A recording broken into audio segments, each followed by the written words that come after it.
This is Audible. Ghost Stories, compilation of horrifyingly real ghost stories, truly disturbing hauntings and paranormal stories. Written by Hannah J. Tidy, narrated by Martin James. Introduction. Ghost stories have always been a part of human culture. They take shape in different forms throughout the world and even play key roles in the legends of many ancient civilizations. They have long been the subject of famous pieces of literature and appear in great literary works such as Emily Bronte's Wuthering Heights, Bram Stoker's Dracula, and William Shakespeare's Hamlet. But are these stories merely fiction? As with most myths, there is generally a seed of truth to be found. Take the legend of Dracula, for example. It is based on a real person called Vlad Tepes, a Romanian ruler in the 16th century, who was infamously known for impaling his beaten enemies and prisoners of war with giant stakes. If you dare to read on, you may be amazed to find that real live ghost stories and paranormal activity have been proven as fact for many centuries. But what exactly is a ghost, you might ask? The answer to that question is not all that simple, as different worldviews influence our belief in the spiritual world. Nowadays, many people do not believe that a spiritual world even exists. In general, however, those that do believe in ghosts classify them as the spirit or apparition of a person or animal that has died and is still haunting the world. They can appear as all kinds of forms, from translucent beings that appear merely as shadows floating in the air, to more concrete but still shadowy phantoms with particular faces or features. Perhaps the most alluring aspect of the spiritual world is that it is something that is mysterious, which cannot until the present time be fully explained. Even with all the modern technology at our disposal, there are still things in the realm of the supernatural that are beyond science and logic. Think about a secret that you have kept for a long time. What is more exciting, keeping a secret to provide a little more mystery, or actually revealing the secret? My guess is that you received more satisfaction out of pondering the mystery more than anything else. The same thing goes for ghosts, hauntings, and paranormal activity. If we could completely understand all of it, it would then lose its allure. We will be looking at some of the most terrifying stories ever recorded and supported with hard evidence. Specifically, we will examine a few different examples of supernatural events in each of the following types of stories in this book: ghost stories, hauntings, and paranormal activity. These stories have been recorded all over the globe, and while the specific happenings listed here are not exclusive, they are a fair representation of the types of stories in existence. Chapter 1: Ghosts, Justice from Beyond. The Greenbrier Ghost. The truth will come out one way or another. No matter how hard we try, it will always reveal itself. It may take time, in some cases centuries, but in the long run, the one thing you can never hide from is the truth. In the case of the Greenbrier Ghost, the world saw evidence of this. It was the paranormal that facilitated this coming out of the truth, and it was the ghost herself who managed to convict her murderer. In the Greenbrier County of West Virginia, a young girl was murdered in 1897. After her body had been examined only partially, it was assumed she had died of natural causes. It was not until her spirit appeared and revealed the truth that the case was reopened and her killer found. It is said that she visited her mother in her dreams and convinced her that she had been brutally choked to death, a fact that a proper autopsy would later confirm. The story begins in the year 1873, when Elva Zoner Heister was born in Greenbrier County, West Virginia, in the United States of America. Her early life and childhood years remain a mystery to the general public, as we know very little about who she was or what she did. However, it is public record that she got pregnant when she was barely out of her teens and was a mother out of wedlock when she was 22 years old. The fate of the child remains unknown. In 1895, she and her family met with the man who would become her husband and eventually her murderer.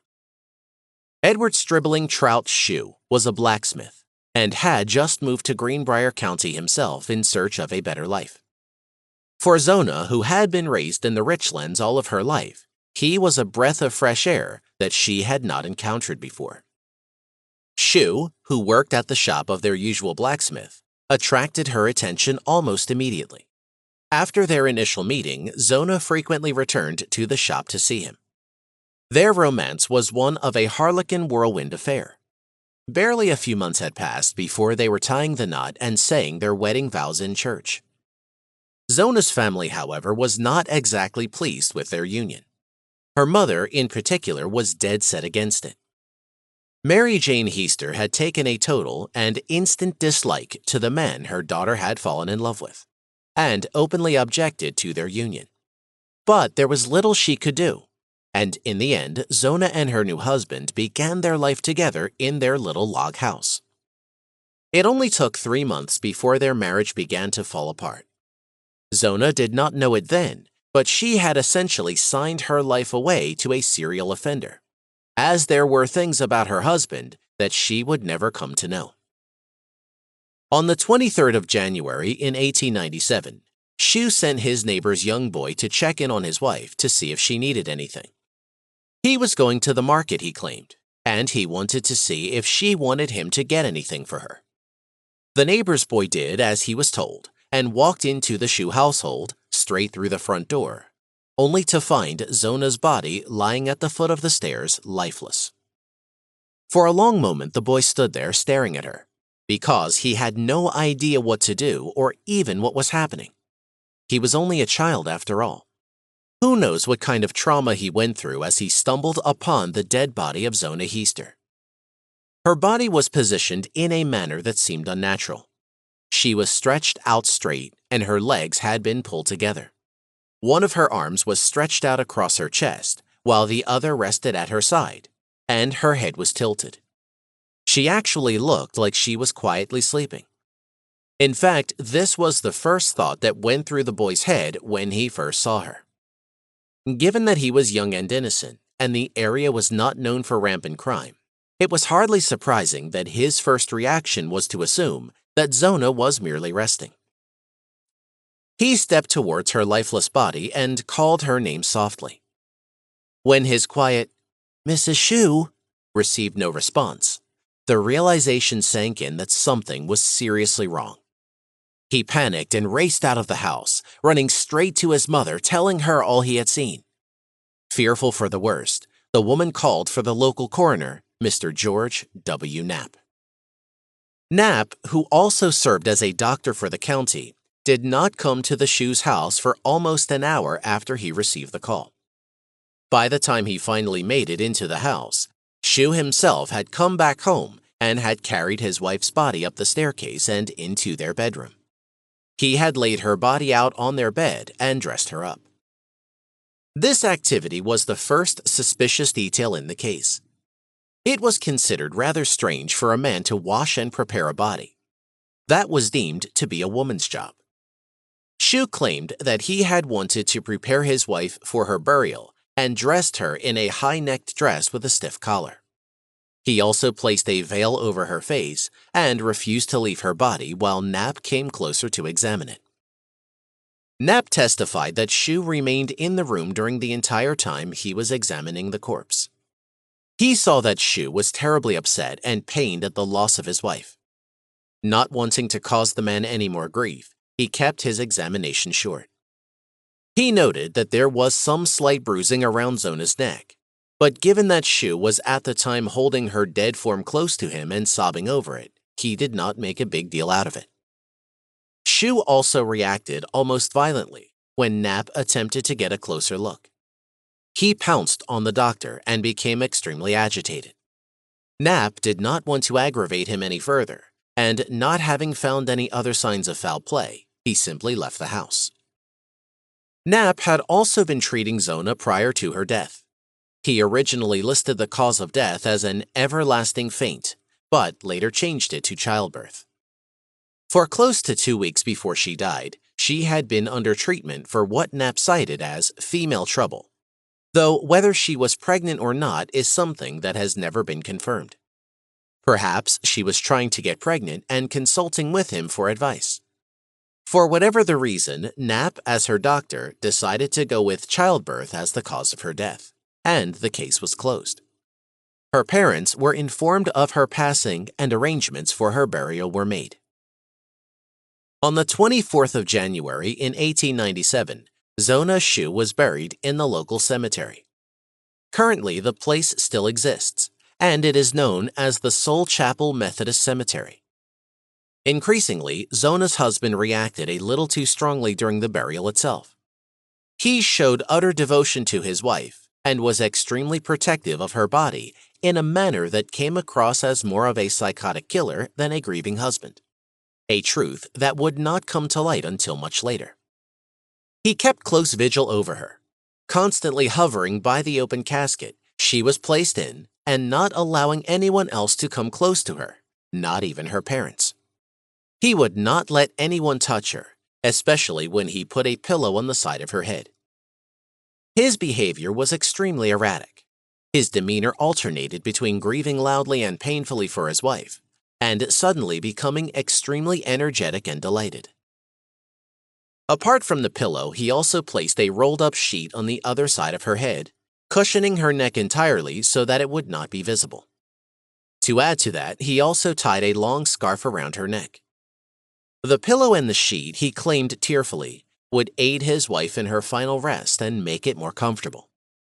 The scarf was her favorite item of clothing, and it was his farewell to her, even if it did not match the burial dress she was wearing. As they moved her to the cemetery, they noticed that her head was lolling about in a strangely loose manner. Shu was generally well-liked by the community and respected as a blacksmith, so he was not questioned, and all his strange behavior was chalked up to that of a grieving husband. Zona's mother, Mary Jane Heaster, on the other hand, refused to believe that he was without any blame. She was convinced that he had done something to her daughter, though she had no proof. After the burial, she took the sheet from her daughter's body and handed it to her son-in-law, who refused to take it back. Confused, she took it home with her, where she noticed a strange smell on it. Assuming that it was simply dirty or unclean, she washed it.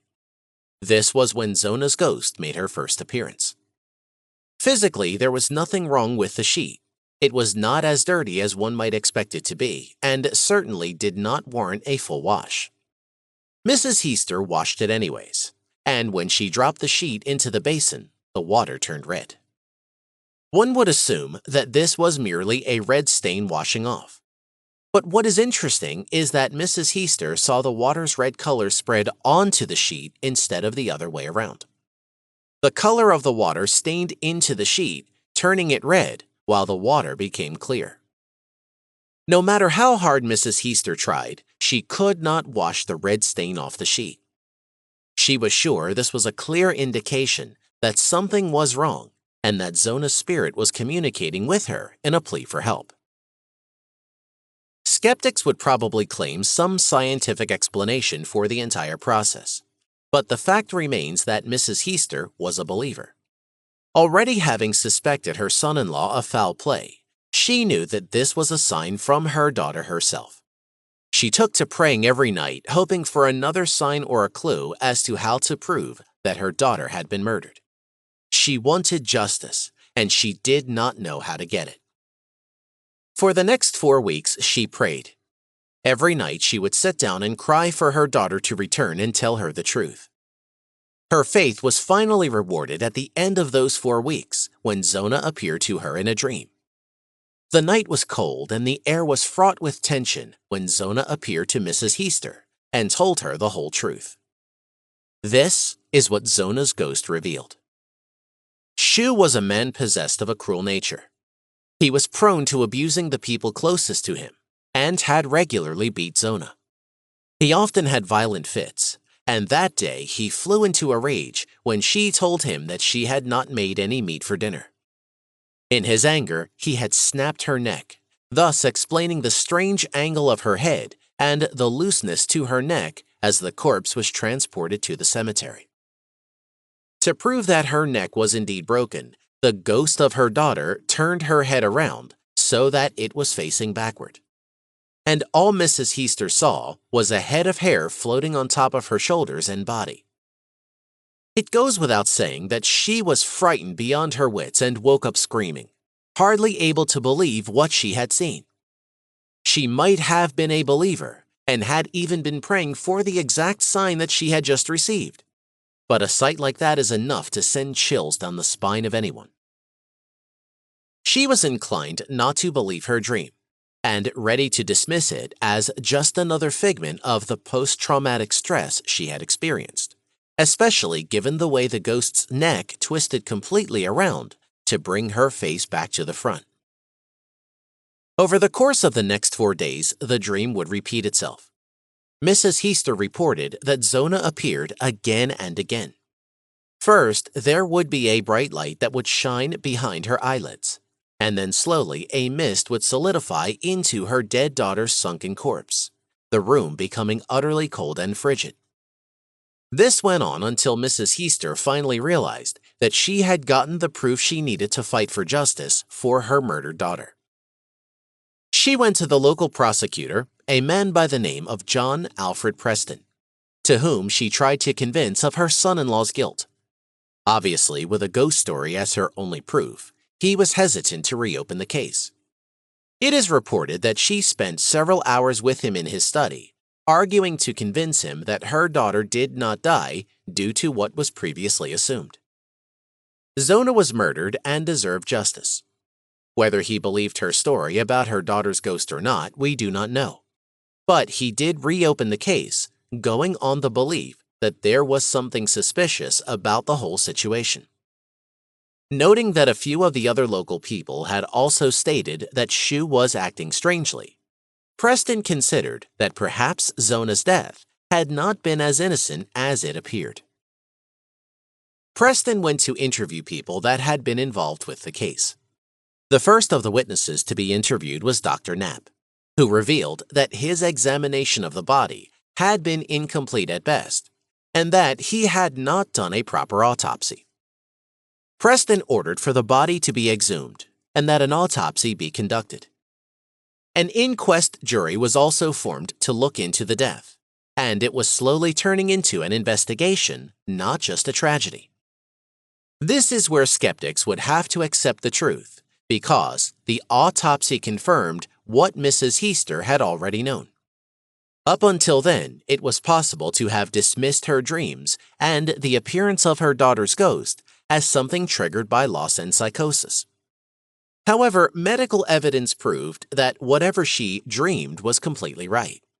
Her daughter told her how she had been killed, and the autopsy confirmed it. Zona's body was exhumed and put under examination on the 22nd of February, 1897. The autopsy went on for close to 3 hours, and they found that her neck had indeed been snapped, just as the ghost had pointed out. The windpipe was smashed in, and she was choked to death, as the marks of fingers on her neck proved. The neck had become dislocated between the first 2 vertebrae. That Mrs. Heaster could have dreamed up in such detail, the details of her daughter's death are highly unlikely. Zona wanted justice for what was done to her, and she appealed to her mother to get it. Zona's husband, Shu, complained about his wife's body being exhumed. He told his friends that he knew he was going to be taken into custody, but he was confident of escaping since there was no real evidence of his guilt. As he predicted, the police arrested him once the autopsy was complete, and he was sent to the jail in Lewisburg to await his trial. It was during this time that the truth about him came to light. His name was not Edward, as he claimed, but Erasmus. He was from Augusta County, and he had been married 2 times before he met Zona. His first wife took their daughter and left him when he went to jail for stealing. She later told the police that he had been abusive during their marriage. His second wife died barely a year after they were married, with no particular reason being cited. While in jail in Lewisburg, Shu boasted that he wanted to marry 7 women. Everything pointed to him being a serial abuser and killer. He was strangely confident of getting away with his crimes since there was very little evidence to prove his wrongdoing. The trial began in June 1897, with Mrs. Heaster as Preston's star witness. Preston, as an experienced attorney, knew that the idea of her daughter's ghost would not give her credibility. He limited his questions to the known facts, expertly avoiding the ghost sightings and focusing on the truth. The truth was that it was Zona's appearance that had instigated the entire trial in the first place, and Mrs. Heaster was a believer. Shu's lawyer attempted to discredit her during his cross-examination by trying to prove her as a liar and a cheat. Mrs. Heaster, however, knew what she had seen. She staunchly defended her belief, and despite clear badgering, she would not go retract what she said. In lawyer terms, it was the defense that had taken up the issue of the ghost. This meant that the judge could not instruct the jury to disregard the testimony, and they had to either believe or disbelieve what was said based on their own impressions. Since their impressions were formed on the truth that Zona's spirit had come back from the dead asking for justice, they could not deny Mrs. Heaster's testimony. Shu was found guilty of her murder and then sentenced to life in prison. A lynch mob formed to hang him for his crimes, but they were stopped, and he was sent to jail instead. He was sentenced to the West Virginia State Penitentiary, located in Moundsville. He lived there for 3 years before he passed away in March 1900 from an unknown illness. He was buried in the local graveyard. For the rest of her life, Mrs. Heaster never recanted the story of her daughter's ghost, as many skeptics expected her to. She received justice, so why would she continue lying? This was what skeptics advocated. However, the truth was that she had seen her daughter, and the paranormal incident had instigated the trial. Zona's ghost was never heard from again. Her mother died, having never seen Zona again after the triumphant end of the trial. Whether the ghost actually appeared to her or not, there definitely was something extraordinary happening that could not be denied. The state could not deny it either. A historical marker made of stone has been erected and set up near the cemetery that Zona is buried in. It reads, "Interred in nearby cemetery is Zona Heaster Shu. Her death in 1897 was presumed natural until her spirit appeared to her mother to describe how her husband Edward killed her. Autopsy on the exhumed body verified the apparition's account. Edward, found guilty of murder, was sentenced to the state prison. Only known case in which testimony from a ghost helped convict a murderer. Credit Wikipedia and Google." Chapter 2. Ghosts, from hallowed halls to the pages of a magazine. The Brown Lady of Raynham Hall. When you retreat to a peaceful and serene country house in England, you would expect the experience to be calm and relaxing. The last thing you would expect is to come face to face with a ghost. And yet, this is precisely what the visitors to Raynham Hall experience when they go to stay at the place. The Brown Lady of Raynham Hall is quite the infamous ghost, having been sighted a number of times over the years, going so far as to have been photographed and published in a magazine. Raynham Halls is a country house in Norfolk, England. It has been and still is with the Townsend family for close to a period of 4 centuries. The hall lent its name to the 5 nearby estate villages, collectively known as the Raynhams, and was the backdrop for the infamous photo of the Brown Lady of Raynham Hall, published in the Country Life magazine in 1936. The manor is one of the most beautiful and splendid buildings in the Norfolk area. Its construction began in 1619, but it ended up being a false start, resulting in nothing but the collection of a significant amount of Ketton stone in the area until 1621. It wasn't until 1622 that the actual construction began. By the time the owner, Sir Roger Townsend, passed away in 1637, it was almost entirely finished. However, the manor remained unfurnished as some rooms were not fitted out and would not be completed in full until much later. It was not until the second Viscount, Charles Townsend, that the manor would be vaulted into infamy. William Kent, one of Britain's most lauded and sought-after architects and designers of that era, worked for Charles Townshend to construct additions and extensions to the manor's interior. His style is notably seen in the north front of the manor, which he aligned closely with the work of the famous architect Inigo Jones. Between 1725 and 1732, Kent built the entire northern wing of the manor. He also decorated the interiors, bringing elements of his own personal style, evident in the aesthetically and architecturally pleasing carvings of the chimney pieces, in the doorways, and even the staircase that was painted to imitate niches. To this day, if you walk into Raynham Hall, you can see the architect's style and his genius in designing the entire mansion. Not only did he design a structurally sound building, but he also gave the interiors a majestic touch, which the family reinforced by putting up paintings and portraits that would in today's market go for hundreds of thousands of dollars.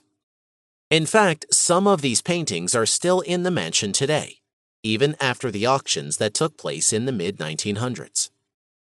For instance, in the princess's room, there is said to be a painting that was, apparently, the preliminary sketch for Van Dyck's famous Children of Charles I. These paintings also include works by other celebrated painters, such as Godfrey Kneller and Sir Joshua Reynolds. For all its splendor and wonder, the true majesty of Raynham Hall lies in its history and the legend that surrounds it. The story of the brown lady who haunts the hallowed halls. She is called the Brown Lady in reference to the brown brocade dress she is seen wearing. Charles Townshend was the second Viscount Townshend of Raynham Hall. He served as a leader in the House of the Lords in England and was born in the year 1674. The Brown Lady of Raynham Hall is none other than his wife, Lady Dorothy Walpole, who was the sister of Robert Walpole. Robert Walpole was a statesman who was generally accepted as being the first Prime Minister of Great Britain. While people debate about the exact dates of his term, the years between 1721 and 1742 are recognized as being under his control, and he holds the record for being the longest-serving Prime Minister in Britain's history. He is regarded to be one of the first people to have integrated the rising power of the House of Commons and the diminishing strength of the House of Lords, thus attempting to establish more equality. Robert Walpole may have been quite the gentleman, but his brother-in-law, Viscount Charles Townshend, was not. Charles was notorious for his short temper. In the meantime, Lady Dorothy, who was rumored to be the prettiest of the Walpole sisters, caught the wandering eye of Charles Townshend, who was then already married to Lady Elizabeth Pelham. He asked for her hand in marriage, and it was not long before Lady Dorothy was sent to Raynham Hall, which she would continue to haunt after her life on this earth had ended. Accounts tell us that there was a political rivalry between Walpole and Townshend, even though the two of them were neighbors in Norfolk. Their personal dissension hit terminal velocity when Walpole decided to build Houghton Hall in Norfolk as well. Townshend believed that Raynham was the crowning glory of Norfolk, and that any other mansion would only diminish and degrade its grandeur. He was not ready to admit the loss of power and control that came with another politician, one as strong as Walpole, establishing a base near his own. So, was Lady Dorothy a peace offering from Walpole's side? Was she a gift to please Townshend into accepting reality and burying the hatchet? We will never know if Walpole knew that he caused his sister to be collateral damage in his personal fight with Townshend. Neither will we know if the lady herself was interested in or even accepted his marriage.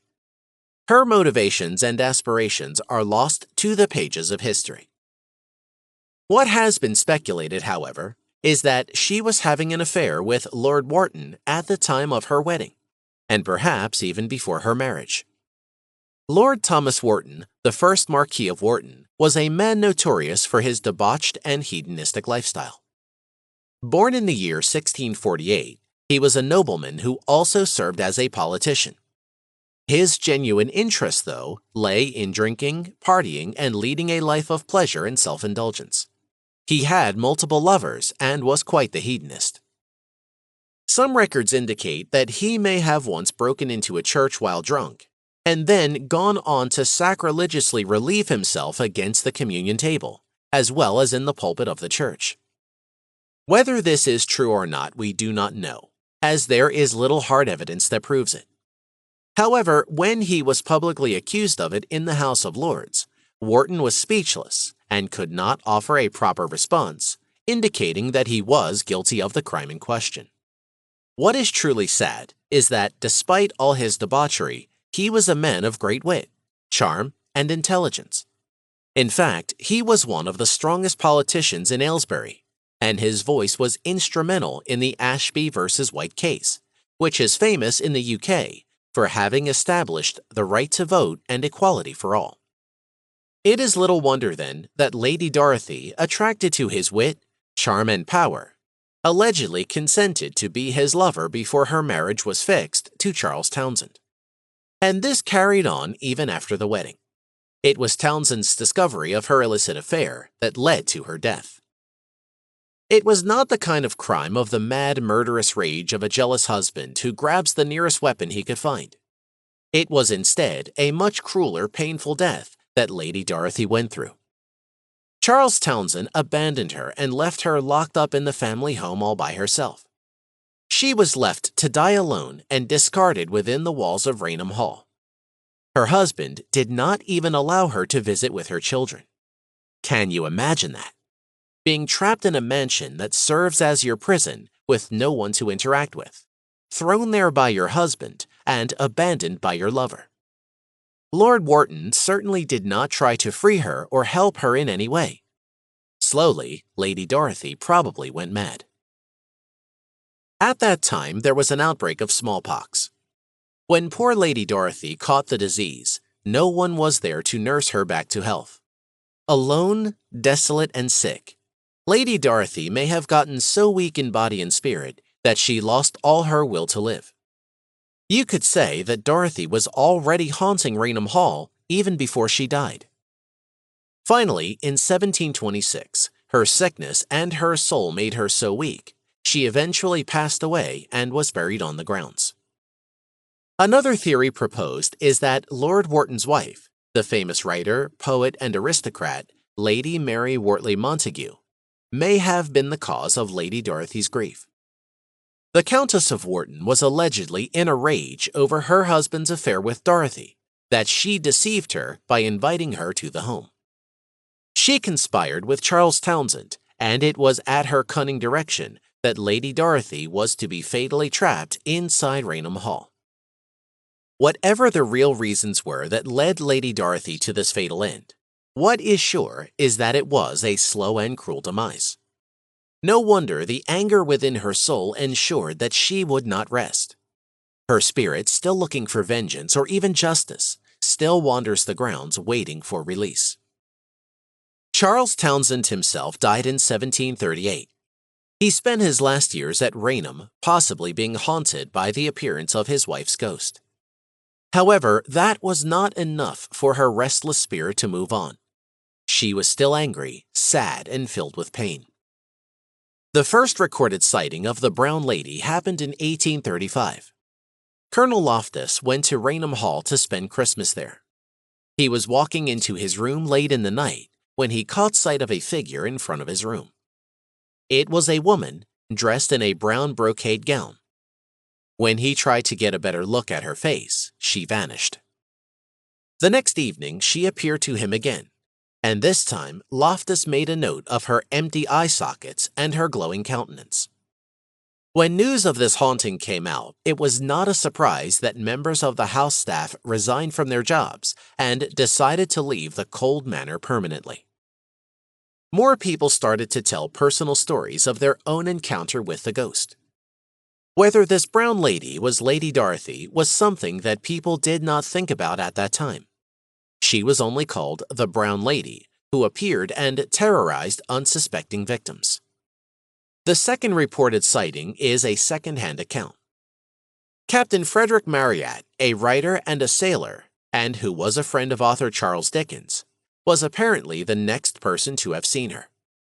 While he did not comment on his experience, his son, Florence Marriott, gave a detailed account of his father's brush with the paranormal. By this time, the locals had seen the Brown Lady often enough that Raynham Hall was getting a reputation as a haunted mansion. Marriott wanted to find out the truth. He asked to spend a night in the room that was supposedly haunted. He believed that the haunting was merely local smugglers using Raynham Hall as their home base, and who wanted to keep people away from their goods. Florence Marriott said that his father stayed in the room that had the portrait of the apparition. It was by comparing the ghost to this portrait that people realized it was Lady Dorothy who was haunting them. It was in this room that she was most often seen, and was possibly the room in which she took her last breath. Marriott slept in that room each night with a revolver stashed beneath his pillow. For the first 2 days, there were no signs of anything paranormal. On the third night, though, 2 young men called on him for help in authenticating a gun that was arriving from London that day. As he left the room, he took his revolver, joking that it was for safety, in case we meet the Brown Lady.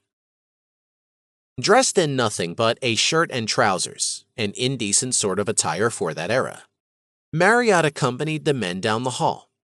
Initially, they caught a glimpse of a lamp that was coming towards them. The 2 young men with him figured that it was probably one of the mansion's ladies on her way to visit the nursery. The men moved quietly so that they would not appear in front of the woman, mainly because Marriott was dressed in what was considered to be immodest clothing and did not want to offend a noble lady. As they watched from their vantage point, Marriott was stunned to realize that she was wearing the infamous brown brocade gown, and she was none other than the Brown Lady. Pulling out his revolver, he was about to pull the trigger and demand the truth when she stopped at the door behind which he was hiding. Marriott claimed that she lifted the lamp she was carrying to highlight her sunken features, and then grinned at him in a malicious and diabolical manner.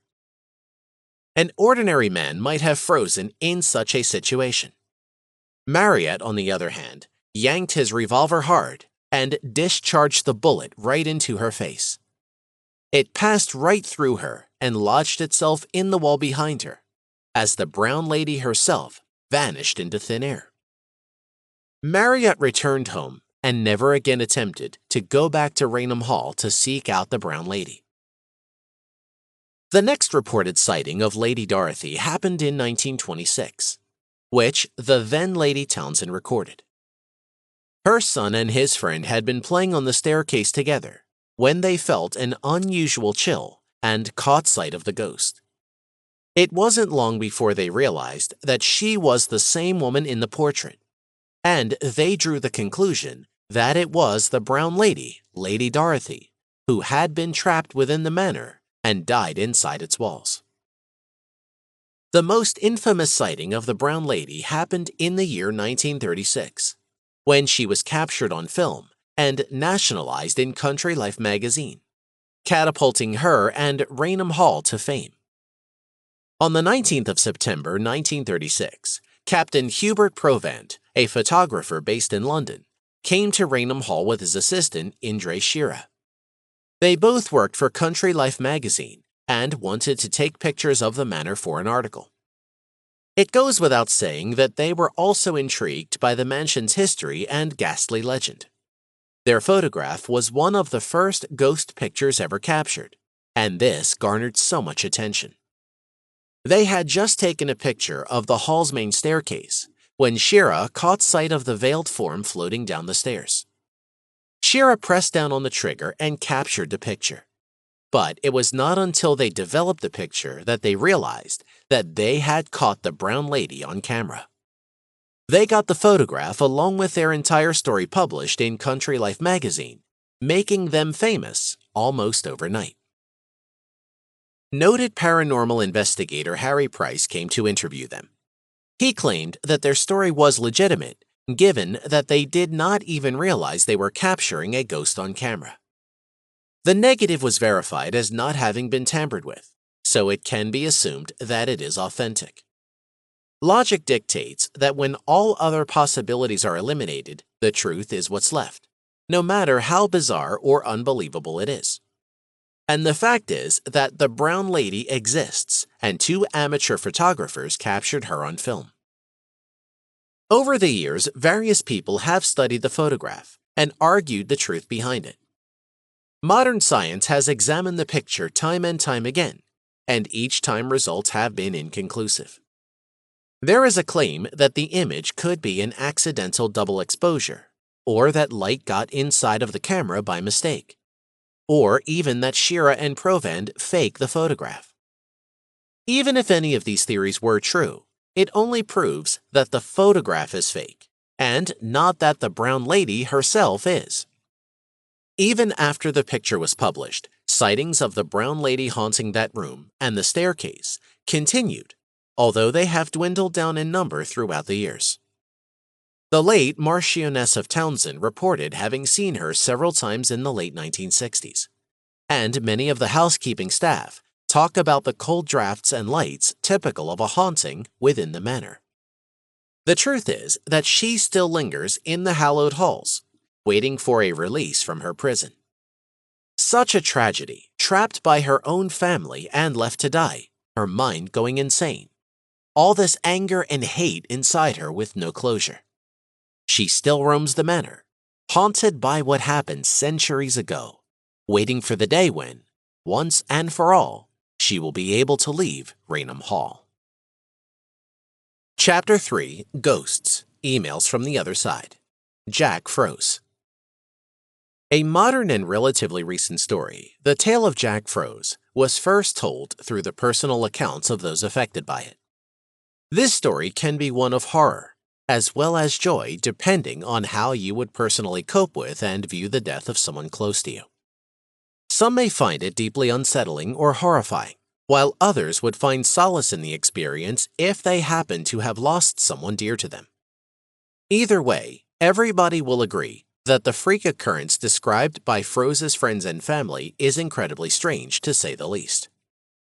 Jack Froese was, in the words of his loved ones, a kind, sensitive, and well-liked man living in Dunmore in the state of Pennsylvania. Unfortunately, he passed away at the young age of 32 in June 2011 due to heart problems, arrhythmic complications in particular. His death was very sudden and shocked those around him, leaving them all with much grief. He was survived by his mother Patty Froese, his longtime friend Tim Hart, and his cousin Jimmy McGraw, with whom he was close to as well. Jack's friends and family began to accept the loss and cope with it as best they could, moving on with their lives and coming to terms with life without him. This would have been an ordinary story of human loss, grief, and letting go of someone special, had it not been for the bizarre events that began to occur a few months after Jack's death. In November of 2011, Tim Hart and Jimmy McGraw were each stunned to receive separate emails from their deceased friend's email account. The messages were rather personal in nature and refer to some of the final conversations and situations that they found themselves in with Jack not long before his untimely death. These unique details infused the emails with a striking level of credibility and authenticity, which made it very difficult for his friends to brush them off as a big prank by someone who had hacked into Jack's account. Both Tim Hart and Jimmy McGraw also believe, as they have stated in an interview given to the BBC, that nobody could have possibly known the password for Jack's email account, and that a case of cyber hacking was very unlikely. Both Hart and McGraw discussed and showed the contents of the emails they received from the deceased in the BBC's TV interview. The message that Hart received stood out in his email inbox, not only because of the deceased sender, but also due to its eerie subject title, which concisely stated, "I'm watching." When Tim Hart first saw this message, he remembered that he turned as white as a sheet with utter disbelief. After the initial shock had faded and after he got a grip on himself and his emotions, he opened the email and was greeted by the familiar light-hearted tone of voice in the email message, characteristic of the Jack Froese he knew and loved. This message from Jack read, "Did you hear me? I'm at your house. Clean your effing attic." This was especially shocking to Tim since it wasn't long before his friend's death that Jack commented jokingly on how Tim's attic was in desperate need of cleaning up. They shared this verbal exchange in a private setting, and Hart maintains that nobody else knew about it and would possibly even think of saying such a thing in an email message. Needless to say, he was unsure what to make of the email in the end, but he still replied to the received message, hoping to elicit some kind of response from beyond the grave. Unfortunately, no response that we know of ever came about. Similarly, the email sent to Jimmy McGraw pertained to his personal matters as well, but this time regarding issues that occurred after Jack's death on June of 2011. McGraw explains in the interview that he broke his ankle about a week before the received email in November 2011 on his way to work. In the message McGraw received, Jack asked how he was doing and told him that he knew he was going to sustain his injury and that he tried to warn him. Jack then told him that he ought to be careful, made a couple of very short personal remarks, and ended with his name as a signature.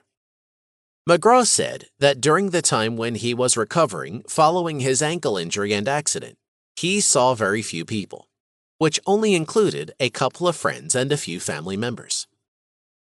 Despite the initial bewilderment brought about by the eerily personal emails from their departed friend, the people Jack left behind soon came to terms with what had happened. Of course, it remains unclear whether this bizarre correspondence was a very distasteful and cruel prank, or actual documented communication with the deceased Jack Froese from the realm beyond our own. Many people would probably be very disturbed if they received any sort of message or a perceived sign from their dead loved ones. But this wasn't the case with the folks that Jack left behind in Dunmore, Pennsylvania. Jack Froese's mother, Patty, told the interviewers that the emails delighted some people while they disturbed others. For her personally, she accepted them with an open heart and told Jack's loved ones that the messages were a gift from him and that they should accept them as such. She didn't give much thought to whether or not they were just a cruel prank. Instead, she was grateful for the mere fact that these mysterious emails got people to keep talking again about her son and kept his memory alive. Hart and McGraw were of a very similar mind on the subject as well. Hart said that he didn't really care whether he was being pranked or not, and that he wholeheartedly accepted the advice from Jack's mother. He said that he would take this mystery however he wanted to, but accepting it as a good thing in the end. McGraw had very similar feelings, and he described how hard he was hit by his cousin's sudden departure, explaining that he viewed the emails as Jack's attempts to make him feel better and move on from his death. He concluded that he liked the fact that he received the mysterious and unexplained email in the first place. Dealing with death and loss is such a personal and subjective experience that we each must go through in our own way. This story has that effect on the audience since it can vary and be very subjective, depending on the person hearing it for the first time. It's possible that these emails were sent by someone close to the recipients who thought of a very distasteful way to pull a nasty trick on his or her friends. But then again, we don't know if they were also somehow sent by Jack Froese from beyond the grave in an effort to tease his dear loved ones for one last time, in the way that they knew he liked to do.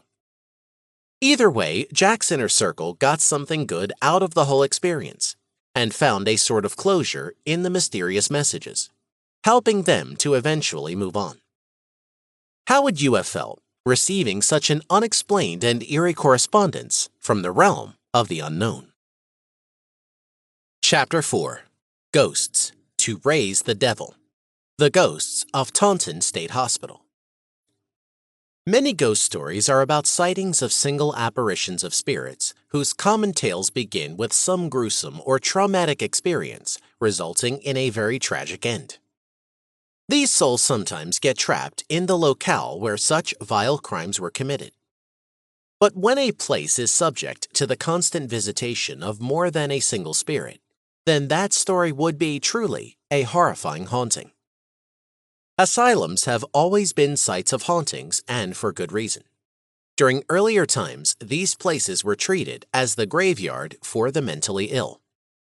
During the pre-dawn of modern medicine and enlightened interpretations to psychology, the insane and the mentally disturbed were discarded by their families and sent to faraway institutions. The doctors at these institutions had a free hand with performing horrific experiments on these patients, all in the dubious name of science. Little wonder, then, that the ghosts of the hundreds of disturbed innocents who were tortured and killed haunt many of these old asylums. One of these many asylums, the Taunton State Hospital, located in Massachusetts, was one of the most horrific places where the devil himself was said to have walked through the halls. Opened in 1854, it was formerly called the State Lunatic Hospital in Taunton and served as the second state asylum. What is ironic is that it was built per the specifications of a doctor named Thomas Kirkbride, who advocated that all mentally ill patients must be treated with care and compassion. They could be best treated through positivity and good feelings, not by ostracizing them or fearing them as most people were inclined to do. The building of the hospital followed his designs, including a large campus for patients to wander around, with recreational rooms and comfortable bedrooms. The patients were supposed to be given sunlight, fresh air, good food, and a good space to move around in. It had bridgeways to keep the wards connected to the hospital's infirmary wing. The hospital was aesthetically beautiful and quite pleasing to the eye. The outer beauty, however, could not hide the inner ugliness that was taking place in its hallowed halls. Its history is bloody, murderous, and painful. Thousands of patients were tortured here, and a number of staff members over the years have reported stories of being victims themselves of some paranormal phenomenon. Taunton itself hosted a number of infamous people within its walls. Thomas Hubbard Sumner, the inventor of the Sumner line, was one such patient who spent his last days in this hospital. Convicted serial killer Jane Toppin was also sentenced to life here, and her story is quite a chilling tale. Toppin, who lost her mother when she was just a child, was raised by her father, who was an alcoholic and eccentric madman nicknamed Kelly the Crack. He left his two daughters at the Boston Female Asylum and vanished. Jane was then adopted as the servant of the well-to-do Toppin family, whose last name she took. As she grew up and trained to be a nurse, she started using her patients as her guinea pigs, dosing them with various drugs such as morphine and atropine. She claimed that the sight of her patients when they were close to death aroused her sexually. She would dose them, get into bed with them, and hold them close as they passed away. She later moved back to her hometown where she killed her foster sister, as well as attempted to seduce her widowed brother-in-law after the gruesome fact. With her foster sister dead, she tried to convince her sister's husband that she loved him by poisoning him, only to nurse him back to health. She also poisoned herself to gain sympathy from him. These attempts to get the attention of her brother-in-law did not work, and he sent her away from their home.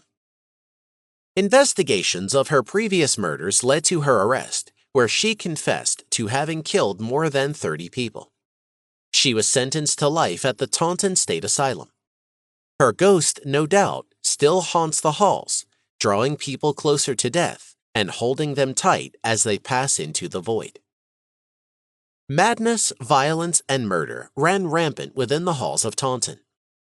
While many patients housed within the facility were genuinely disturbed, what was far more frightening were the secret activities of the doctors and staff members themselves at Taunton. According to local legend, Taunton was the site of cult activity and devil worship. It was said that patients were routinely sacrificed to Satan and other demons. It was stated that staff members allegedly brought the most helpless of patients down to the basement to be offered to the Dark Lord as sacrificial lambs. Some patients who, after having heard the rumors of what had transpired below the hospital, refused to be brought down to the basement. Because of this, they lost their outdoor privileges. What exactly happened in the basement? We can only speculate. A huge number of staff members report that the basement remains icy cold even in the middle of summer, and there are numerous cold spots that move throughout the entire hospital. Even today, strange markings in blood cover the walls of the basement, where these rumored murder rituals took place.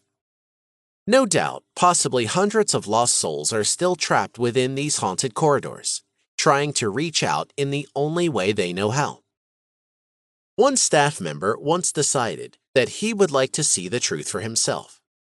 As he walked down the length of the stairs, he stopped on the final step, unable to move further. Rooted to the spot, he described what could only be a paranormal experience. As he closed his eyes, he felt every single case of torture and pain that each of the tormented souls trapped within the hospital was put through. He raced back upstairs and resigned from his job that very day. Even now, he has trouble explaining what he saw and went through, and remains traumatized by his experience. It isn't just the hospital that is haunted. The woods that surround it are likewise as ghastly terrifying, as satanic rituals were allegedly conducted there as well. Groaning moans, desperate cries, and anguished calls for help can still be heard at night. Banging noises are a daily occurrence, as are flashing lights and strange cold drafts. Some of the later staff reported seeing a man in white walking around the corridors of the third floor. He flickers in and out of visibility, becoming physical, and then vanishing, coming and going as he wishes. Sometimes he is simply a shadow that crawls across the wall in a slow, terrifying manner, as though looking for something. Other times he becomes a solid figure, striding across the hallway in a rage. The figure is always a male, but no one has ever seen his full face. Residents have reported that he stands in the corner of their rooms and watches them silently. Switch on the lights and he vanishes, his face always hidden in the shadows. Could he be one of the many victims who was tortured and killed at Taunton? Or is he the devil himself, waiting to ensnare unsuspecting victims? Did the doctors, through their heinous acts of brutality and murder, actually manage to raise Satan himself? Is it the victim or perpetrator, or perhaps even both? We can only speculate. The cemetery is also quite a haunting sight. One resident reports a chilling story. A patient managed to escape the halls of Taunton. He ran out of the facility, but tired quickly, and unable to run any further, he decided to wait the night out in the graveyard. It seemed to be a good idea because no one would think to look for him within the grounds of the hospital itself. As he crouched near a tombstone, he felt the cold, icy grip of a hand holding his shoulder tight enough to bruise it. Thinking that he had been captured, he threw his arms up, turning around to face his captor, only to see that there was utterly nothing and no one behind him. A second later, a soft whisper murmured into his ear, "Leave." It repeated itself again and again and again. Terrified and out of his mind with panic, the man ran back into the hospital, where he spent the rest of his days.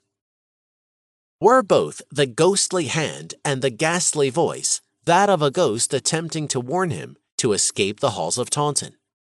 Or was it the devil himself trying to frighten the man into staying? One can only wonder. Doors slam, lights flash, and icy chills occur within the rooms of Taunton at any given time. The shadows dance, but not in a happy manner. The silhouettes speak of horror unimaginable, of the hundreds of innocents whose blood was shed in an attempt to bring the devil to life within the walls of Taunton. It is not surprising that this has become one of the most haunted places in the United States of America. Taunton State Hospital, supposedly a sanctuary for the mentally disturbed, where they might find peace of mind and solace of spirit, had become otherwise. The doctors, meant to be their caretakers, turned into their captors, as they used them as sacrificial lambs for slaughter, cutting into them and offering them up as bait for their satanic rituals. Whether it was psychotic criminals like Jane Toppin or the innocent victim whose families shipped them off to Taunton because they could not be bothered with caring for an insane individual, thousands of people were trapped within the halls of Taunton State Hospital, their lives ending in terrifying tragedy. Even today, their souls have not found a way out of the madhouse and remain inside this prison long after their bodies have died and become rotten under the ground. Chapter 5. Paranormal, when science collides with the paranormal. The possession of Julia. There is seldom a case of possession, haunting, ghost sighting, or anything else relating to the paranormal that people from the fields of science take notice of. And if they do care to comment on the stories and give their opinions, they are almost exclusively highly skeptical and even ridicule the idea. After all, if anybody were to debunk a particular paranormal story, it would usually be the men and women of science. It is their life's calling to seek material evidence that can be put to the test, proving any theory beyond any doubt, and basing their understanding of reality on that which can be observed clearly in nature through our five senses. Once in a while, however, a fascinating case of the paranormal crops up, which the scientific community takes into account and is seriously investigated and carefully documented. Such is the story of Dr. Richard Gallagher, who is a board-certified psychiatrist and a professor of clinical psychiatry at the New York Medical College. In the year 2008, Dr. Gallagher spoke of a particular case regarding a woman referred to simply as Julia, although her real identity remains confidential. He brought forth the case through an article he published in the New Oxford Review. He called what was happening to Julia a contemporary, clear-cut case of demonic possession. Furthermore, the doctor, himself apparently a believer in the phenomenon, said that this case would prove very convincing to even the firmest of skeptics. What appeared to be just another instance of a highly disturbed, tormented soul at first soon started to seem like much, much more than that. According to the doctor's testimony, as well as those of quite a few other people involved, the affliction that struck Julia's mind and soul may not have been of this dimension. The witnesses to some of her demonic episodes included priests, assistants, deacons, nuns, and psychiatrists. Believe it or not, all of these people were present to see the extraordinary paranormal occurrences in some of Julia's worst episodes, including levitation. Everything points to Julia consulting with priests and Dr. Gallagher of her own volition.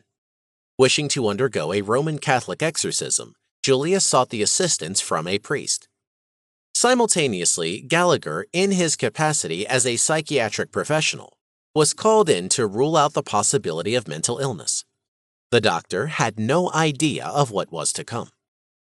According to what little information Gallagher disclosed about her, Julia was in her middle age, employed, and white American. Most importantly, she was very intelligent, showed no signs of mental illness, and was always reasonable and logical in her normal state.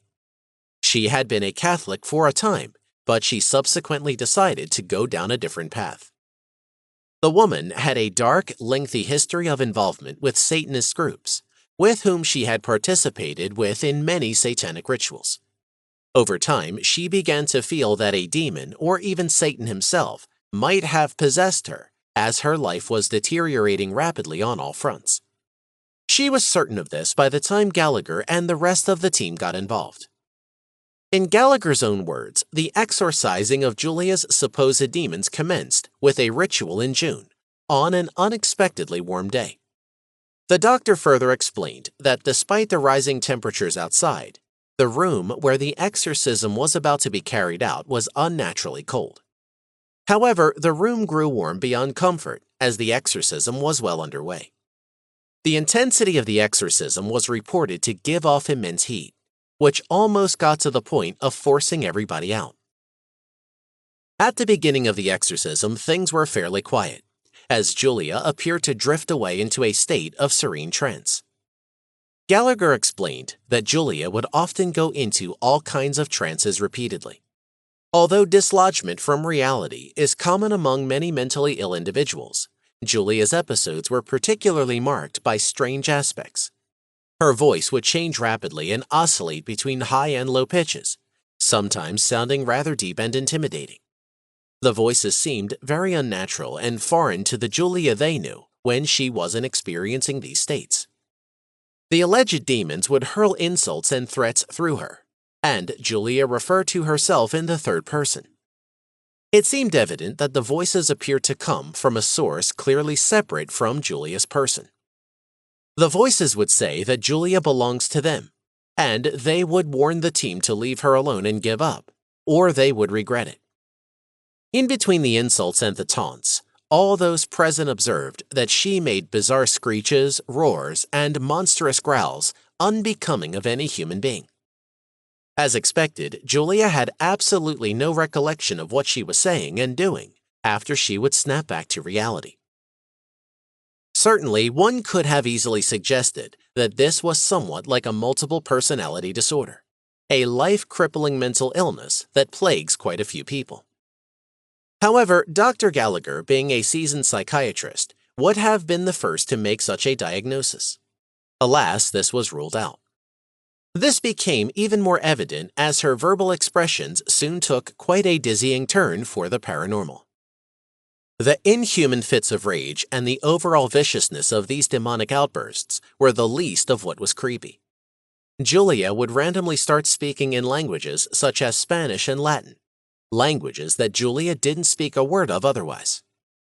Furthermore, it was during these freakish episodes that Julia, or whatever entity had taken hold of her, exhibited psychic abilities as well.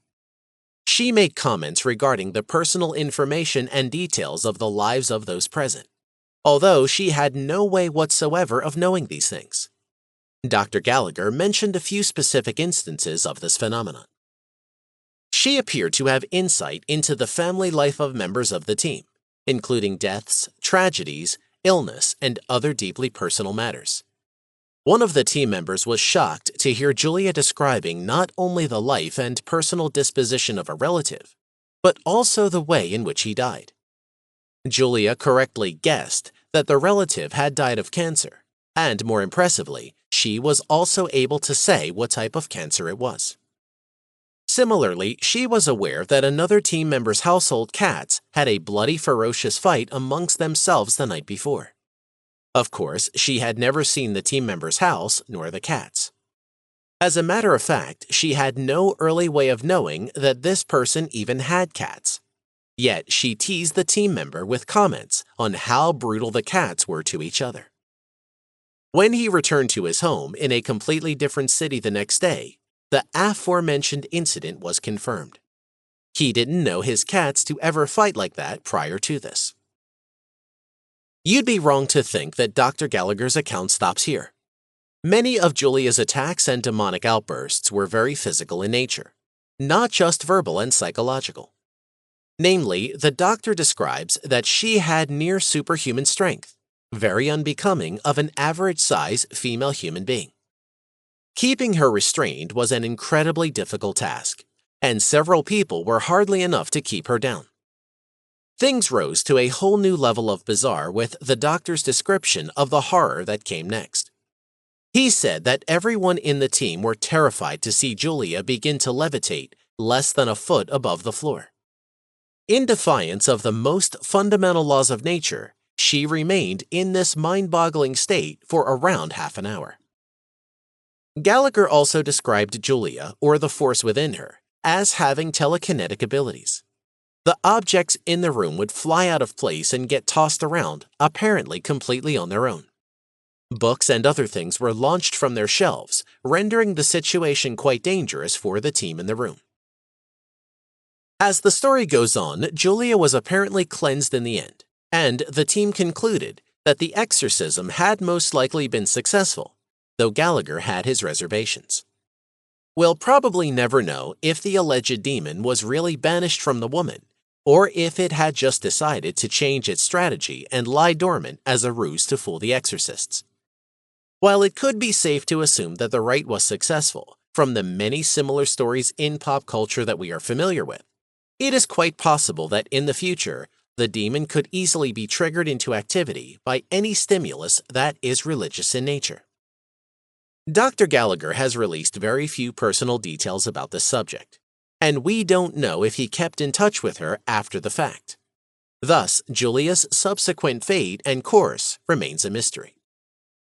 Needless to say, this particular account of demonic possession is incredibly straightforward and concrete. It shocks both logic and reason. Movies and books have tapped into these factual stories as subject matter, thus further lending them a fantastical appreciation. Stories like these are easy fodder for the skeptics when the source of the claims are suspect. Certain people are deemed unstable, prone to fantasies, and have very little credibility. Dr. Gallagher is no such individual. When a man of such standing and top qualifications writes a paper outlining this kind of finding in such a direct and clear way, it gives the story a whole new level of unsettling reality.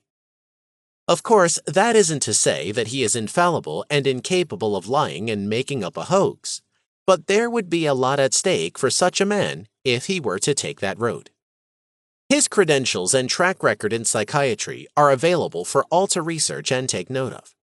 Being involved in a fabrication of a paranormal phenomenon would certainly damage his reputation and possibly hinder the career that must have taken years upon years to build.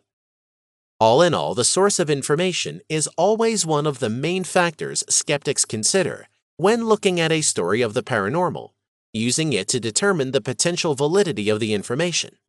And it should be no different in this instance as well. Chapter 6, Ghosts, Erzsébet Bathory, the real Queen Ravenna. You probably remember hearing the story of Snow White for the first time when you were a small child. Most likely, if you grew up in the United States, the Disney version of the story is the one that stands out in your mind. In it, Snow White becomes the subject of envy by a jealous queen, who wishes to be the most beautiful woman in the kingdom. But as the queen's magic mirror informs her, this is not the case, as Snow White is the most beautiful in the land. The queen promptly decides to have her slaughtered immediately. The huntsman that is supposed to kill poor Snow White takes pity on her instead and lets her escape unharmed. Snow White then meets 7 dwarfs who help her on her journey, and in the end, she is sweetly united with her Prince Charming. A typically happy ending for a rosy Disney story made for the movies. However, the modern movie Snow White and the Huntsman from 2012 may be closer to the true origins of the fairy tale. The queen, depicted here as Queen Ravenna, is obsessed with youth and beauty, to the point where she bathes in young girls' virgin blood to retain her astonishing beauty. This might sound extremely far-fetched and too gruesome to be true, but I assure you, the Blood Queen existed in real life. When the Brothers Grimm first wrote down the story of Snow White back in 1812 in their first collection of Grimm's Fairy Tales, the story of a real blood queen was already deeply ingrained in the local legends of Upper Hungary, now known as modern-day Slovakia. A diabolical and noble-born woman named Countess Erzsébet Bathory de Esed, 1560 to 1614, had walked the earth for 54 short years, and during that time was the evil mastermind of such a horrendous amount of bloodshed that she still holds the Guinness World Record as the most prolific female serial killer, with an estimated number of over 650 murders to her name. I know what you are thinking, dear readers, but wait, this is a real woman. What does this story have to do with ghosts? Just be patient, dear readers, and wait and see.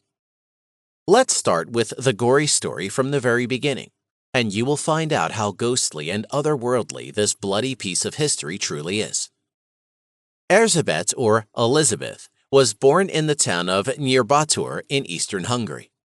She was part of the local aristocracy, as she was the niece of the Hungarian nobleman Stephen Bathory, king of the Polish-Lithuanian Commonwealth, and the Prince of Transylvania. As a privileged member of nobility, Elizabeth grew up to be quite the spoiled child, always given whatever she wanted and everything that her heart could desire. Perhaps it was because of this background growing up that made Elizabeth feel that she deserved anything that she could ever want, no matter what the cost or effect was. The lines between good and evil blurred with all the indulgences afforded her from such a young age. It certainly can be said that her future odd behavior grew out of misfortune in her early childhood development. Elizabeth was engaged at the tender age of 11 years old and married her fiancé Ferenc Nadasdy when she turned 15. Because she had a more prominent social standing than her new husband, she did not change her name and remained Elizabeth Bathory. Ferenc Nadasdy would go on to become the leader of the Hungarian army and spent most of his time away on battles, and eventually he would become a war hero. This left Elizabeth home alone at their shared household in Sarvar, Chestia Castle, in the Little Carpathians near Trenčín, now Trenčín, for very long periods of time, completely left to her own devices. On the surface, Elizabeth Bathory appeared to be the devoted wife of a war hero, a mother to numerous children, a dutiful manager of Nadasdy's business affairs and estates, and also a social benefactor to the nearby townspeople. But people in the kingdom soon began to suspect horrendous evil doings happening in Sæti Castle, as more and more young female servants who were lured to Bathory Castle with promises of well-paid work as maidservants seemed to vanish into thin air. Between the years of 1602 and 1604, when hushed rumors and talk of the demonic atrocities being committed against innocent young women of Elizabeth Bathory's household spread like wildfire in the kingdom, a courageous Lutheran minister by the name of István Magyari filed formal complaints against her publicly, and also at the authorized court in Vienna. Finally, around 1610, King Matthias II assigned Georgi Thurzo, the Palatine of Hungary, or the highest-ranking official in the Kingdom of Hungary, to lead an investigation of the alleged bloody affairs of Elizabeth at Sæti Castle in Sarvar. The ongoing investigation and collection of evidence against Elizabeth Bathory between 1610 and 1611 yielded testimonies from over 300 witnesses. It was discovered that, although Bathory had started by only killing peasant girls who were adolescent daughters of the local peasants, her murderous reach had greedily broadened to include the youthful virgins and daughters of the lesser gentry, who were sent to Elizabeth's female quarters at the castle in Sarvar to learn court etiquette. As the investigators, led by Georgi Thurzo himself, arrived at Sæti Castle in Sarvar on December 30th, 1610, they were horrified to find the Countess Elizabeth in the very act of torturing numerous young girls, with others still locked up in the castle, awaiting their turn for torture, and an eventual gruesome death at the hands of the Blood Queen. As Elizabeth Bathory was finally brought to justice, the true gruesomeness of all her illicit actions became apparent. Hundreds of witnesses stepped forward to indict her. Not only had these demonic acts occurred within Sæti Castle in Sarvar, but also in the Countess's properties in Németkaretsur Pozsony, today known as Bratislava, and even Vienna. She had abducted, captured, tortured, bled, and had even eaten body parts of hundreds of young innocent women. Some of the torturous blood-extracting methods including sticking her victims with pins and needles, and even smearing them with honey to be attacked by swarms of bees and ants. One girl even attested that Elizabeth cut off parts of her body, boiled them, and forced her to eat her own flesh. But what exactly was the true and demented motivation of the Countess for the heinous acts that she committed over the years before she was caught? The most popular theory at the time was that she sought immortality and never-fading beauty. Blood is life, after all, and through its continuous flow and consumption, the Blood Queen chose to ingest gallons of this fresh life force from innocent victims into her own body. Some even say that she regularly bathed in gallons of warm blood, freshly procured by her ghoulish accomplices, who would kill the victims and siphon the blood in the bathing chambers of the Countess, for the preservation of her youthful looks and beautiful skin. No price was too large for Countess Elizabeth Bathory to pay to obtain the keys to immortality. Bathing in the blood of young virgins would keep her young and give her eternal life. Her appetite had become insatiable. An extreme bloodlust had taken over her world until the day that she died while she was imprisoned in solitary confinement in Satie Castle on August 21, 1614. But the question is, did the Blood Queen succeed? Does she still live on, but perhaps now as only a malevolent ghost? If you ask some scholars, they will tell you that she died in solitary confinement in her cursed castle. But there are mysterious circumstances surrounding her death that leave the door open to other options. A guard was the one who supposedly found Elizabeth dead in her room while she was under house arrest after her trial. She was buried in the church of Satie, but because there was a public uproar over her body being laid to rest in holy ground, there after all she had done, it was exhumed to be buried again in her birth home of Esed, where it was supposedly laid to rest in the Bathory family crypt. But in the present time, the location of her body is largely unknown. Many speculate that she still walks the world today, even if only as a ghost. Perhaps she is simply waiting for the opportune time to strike again. Our blood runs cold thinking of who her next victim might be. Chapter 7: Ghosts, the Winchester House. The Never-Ending Construction. If you grew up in the United States, the name Winchester is probably as familiar to you as Ford, Colt, and the Wright brothers. Yes, the Winchester family we are talking about started with the main man, William Wirt Winchester, who developed the modernized Henry rifle that was a favorite of American soldiers during the Civil War.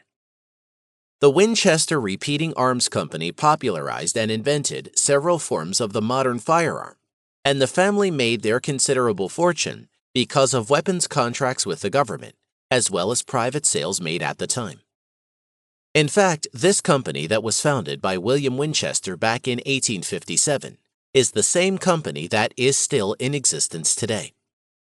This is all on public record, but there is another closely related story that is not quite as cut and dry as these hard facts. Did you also know that the Winchesters are connected with one of the most famous ghost stories in the history of the United States? This factual story will have the hairs on the back of your neck stand straight up. It all began at the height of the Civil War, with the elaborate wedding of William Wirt Winchester and Sarah Pardee in New Haven, Connecticut, on September 30, 1862. William was the heir to the Winchester Empire that his father, Oliver Winchester, had built. Sarah was a popular and loved woman in the community because of her talented musical skills, fluency in several foreign languages, and her innate charm. At the time of William and Sarah's marriage, it seemed like the world was their oyster. It wasn't long, however, before things changed drastically, and sadly for the worse. 4 years after their wedding, on July 15, 1866, Sarah gave birth to their first daughter, Annie Pardee Winchester.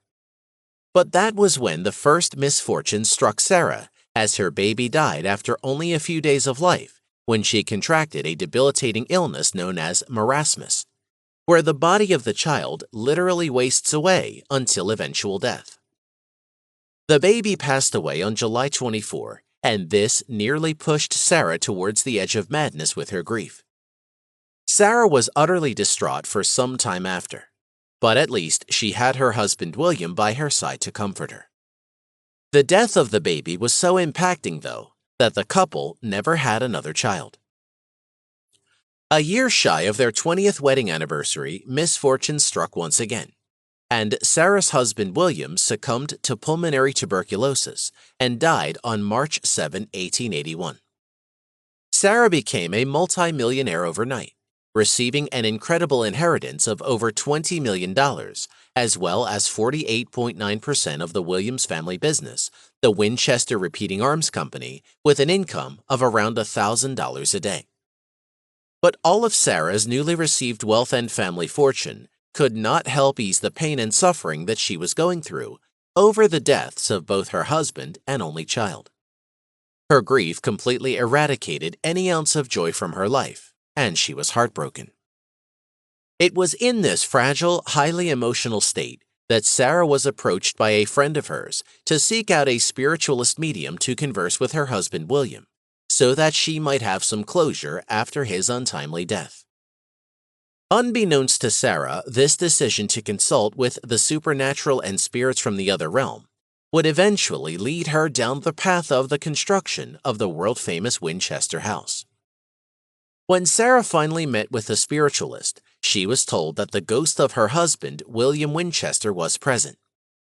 The medium relayed to Sarah an important message from William.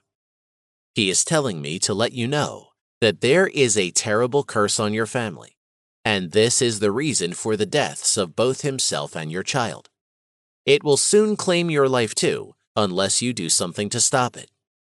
This curse is the direct result of the deaths of thousands of people from the creation of the firearms produced by the Winchester family company.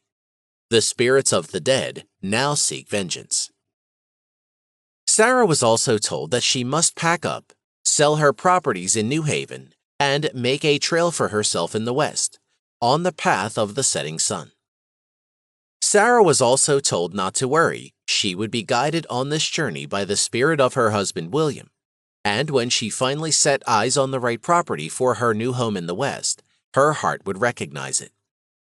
The vengeful spirits, filled by the weapons of destruction by the Winchester family, would keep attacking Sarah because they were not at rest and they needed a home. If Sarah were to provide it for them by building her new house in order to start her life again, she would live. But there was a caveat to the secret for Sarah's life, the spirit of William said. It was that she would have to keep building this house so that she would not come into any mortal harm. If she were to stop at any time, she would surely die. Sarah believed wholeheartedly in everything that was relayed to her by the ghost of her husband William. She immediately sold her dwelling in New Haven and started traveling west. Sarah continued all the way until she reached San Jose, California, where she bought a 162-acre estate with a 6-bedroom home from a local doctor. With the psychic's message from the afterlife in her mind, she immediately began construction on the home, fearful of the possible consequences should she ignore the spiritualist's warnings. Upon buying the 162-acre estate as her new home, Sarah set to work on the strangest mansion ever built on the face of this earth. She had no formal blueprints for her house construction project, and for the next 36 years, she employed 22 carpenters hard at work all year round, 24 hours on the clock. The workers kept building and rebuilding, altering and demolishing, changing and constructing each and every new wing and area of the Winchester house. Through the years, the house grew to and formed into 26 rooms with no plans of halting construction. Every morning, Sarah would meet with her construction foreman to discuss her hand-sketched plans for building work to be done that day. There was always a method to Sarah's design madness, and sometimes if some of her room plans were not executed to her liking, she would order the workers to just build a room around the old one. Amidst all the chaos of the never-ending construction, Sarah became obsessed with keeping the spirits satisfied. Some people say she would even arrange dinners and set the table so that it would include her ghostly spirit guests. The spirit of her husband, however, did not visit her again. The Winchester house continued its chaotic expansion, and by 1906, it had reached an unprecedented height of 7 stories tall. But despite all the stress, fear, and constant reconstruction building work throughout her life, Sarah Winchester lived to the ripe old age of 83 years old. So much of what was going on in her mind will forever remain a mystery, as Sarah was a very private woman and left no written records of the second half of her life. Although the exact number is unclear, it is estimated that the home contained around 160 rooms. The home's design is akin to a maze due to its unique construction that counting the rooms is almost impossible. Today, it is registered as a California historical landmark and is open to the public under the name of the Winchester Mystery House. Most people who visit say that they can still feel the presence of evil spirits in the home. Workers have heard footsteps, moving furniture, and other odd occurrences in the home. Whether the ghosts of those killed by Winchester firearms still live there or not is something you will have to decide for yourself. The house maintains regular visitation hours, and there are special tours that are available, some of which may include flashlights or psychics. While the house is incredibly odd-shaped and an architect's nightmare, you will also find quite a few fantastic innovations. Even though Sarah was very isolated, she kept her mind busy. Is it possible that the spirits helped her in her building endeavors? We will never know for sure. Chapter 8: Ghosts, the Flying Dutchman, Lost at Sea. We have talked about stories of both individual and group hauntings. Our next intriguing adventure involves the whole crew of an entire ghost ship. Chances are you have heard about the Flying Dutchman from the huge Disney blockbuster series Pirates of the Caribbean. The storyline in the movie melds myths of seafaring pirates, wherein the legendary Davy Jones is tasked to captain the equally legendary ghost ship, the Flying Dutchman. While the history of the pirate idiom Davy Jones's locker refers to sailors plunging to their deaths at the bottom of the sea, the Flying Dutchman actually existed. In the 17th century, a company called the Dutch East India Company was responsible for a considerable amount of trade over the oceans. It is most commonly believed that the vessel, which became known as the Flying Dutchman, initially was sailing for this company. The first written record found was penned by a man named George Barrington in his book entitled An Account of a Voyage to New South Wales. Following is his account of the story. The superstition of the sailors was a subject of which I had frequently heard, and even the report that agitated the person of whom I am going to speak. But I thought it too vague to deserve any particular credit or attention. In this quarter of the globe, it seems, a report is still propagated that some years ago, a Dutch man-of-war being lost off the Cape, every soul on board perished. Being in company with another vessel, this, her consort weathered the gale, and more fortunate, arrived soon after at the Cape. But having repaired their damages and being on their return to Europe, just in the same latitude, they were likewise overtaken with a heavy gale. During the night watch, it is reported they saw, or supposedly saw, a vessel crowding down upon them with a full press of sail, as if she intended nothing but to run them down. One of the people in particular positively affirmed that it was either the ship that foundered in the former gale or her apparition. The weather very soon after clearing up, the real object, which was a thick dark cloud, entirely disappeared. Still, nothing could dispose the minds of the sailors of what they fancied they had seen, and they had no sooner got into port than spreading the story like wildfire. The supposed phantom obtained the name of the Flying Dutchman. From the Dutch, the English seamen got hold of the story, so that very few of our East Indiamen pass those seas without having someone on board who persuades himself that he also has seen the apparition. Barrington, page 116 through 17. Barrington goes on to describe how the lead crewman of his vessel woke him in the middle of the night, telling him of the ghostly apparition he had seen just minutes before, in full belief that what he saw was indeed the Flying Dutchman. It is thought that the captains of the two ships described by Barrington were Hendrik van der Decken and Bernard Fouke, both of whom were captains for the Dutch East India Company. It is unclear who of these men in the story is the captain of the surviving ship, and who became the Flying Dutchman, as both of these captains were known to have been lost at sea. We are aware of very little of Vanderdecken, but we know that Foka made many voyages from the Netherlands to Java and at uncanny speeds. Some surmise that Foka had made a pact with the devil, wherein he was given the momentum he needed for his trading activity. If this were indeed true, it would be plausible that the captain would wager his own life and that of his crew, and sail on even when faced with a storm as he approached the Cape of Good Hope. Hence the belief that Captain Bernard Foka was none other than the fearless Flying Dutchman. There have been many tales spun around this ship and its journey. When the ship came upon a gale at sea, it is rumored that Foka threw men overboard in order to placate the storm. Some say that the captain of the ship vowed that he would sail the seas forever until he rounded the Cape of Good Hope, but was tragically shipwrecked, thus drowning all hope of making it to safety.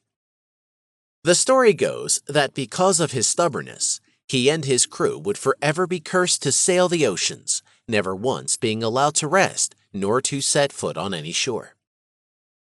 You might think that an entire ghost ship is impossible.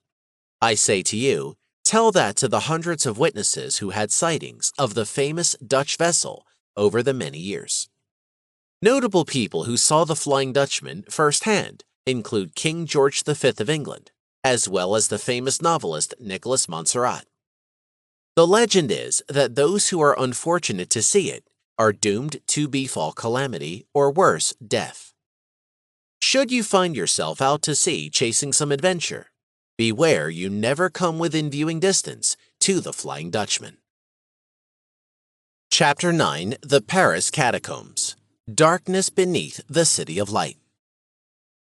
When we think of Paris nowadays, the minds of the vast majority of us quickly turn to thoughts of love, culture, light, French cuisine, landmarks such as the Eiffel Tower, the Louvre, and other cultural marvels of this famed city.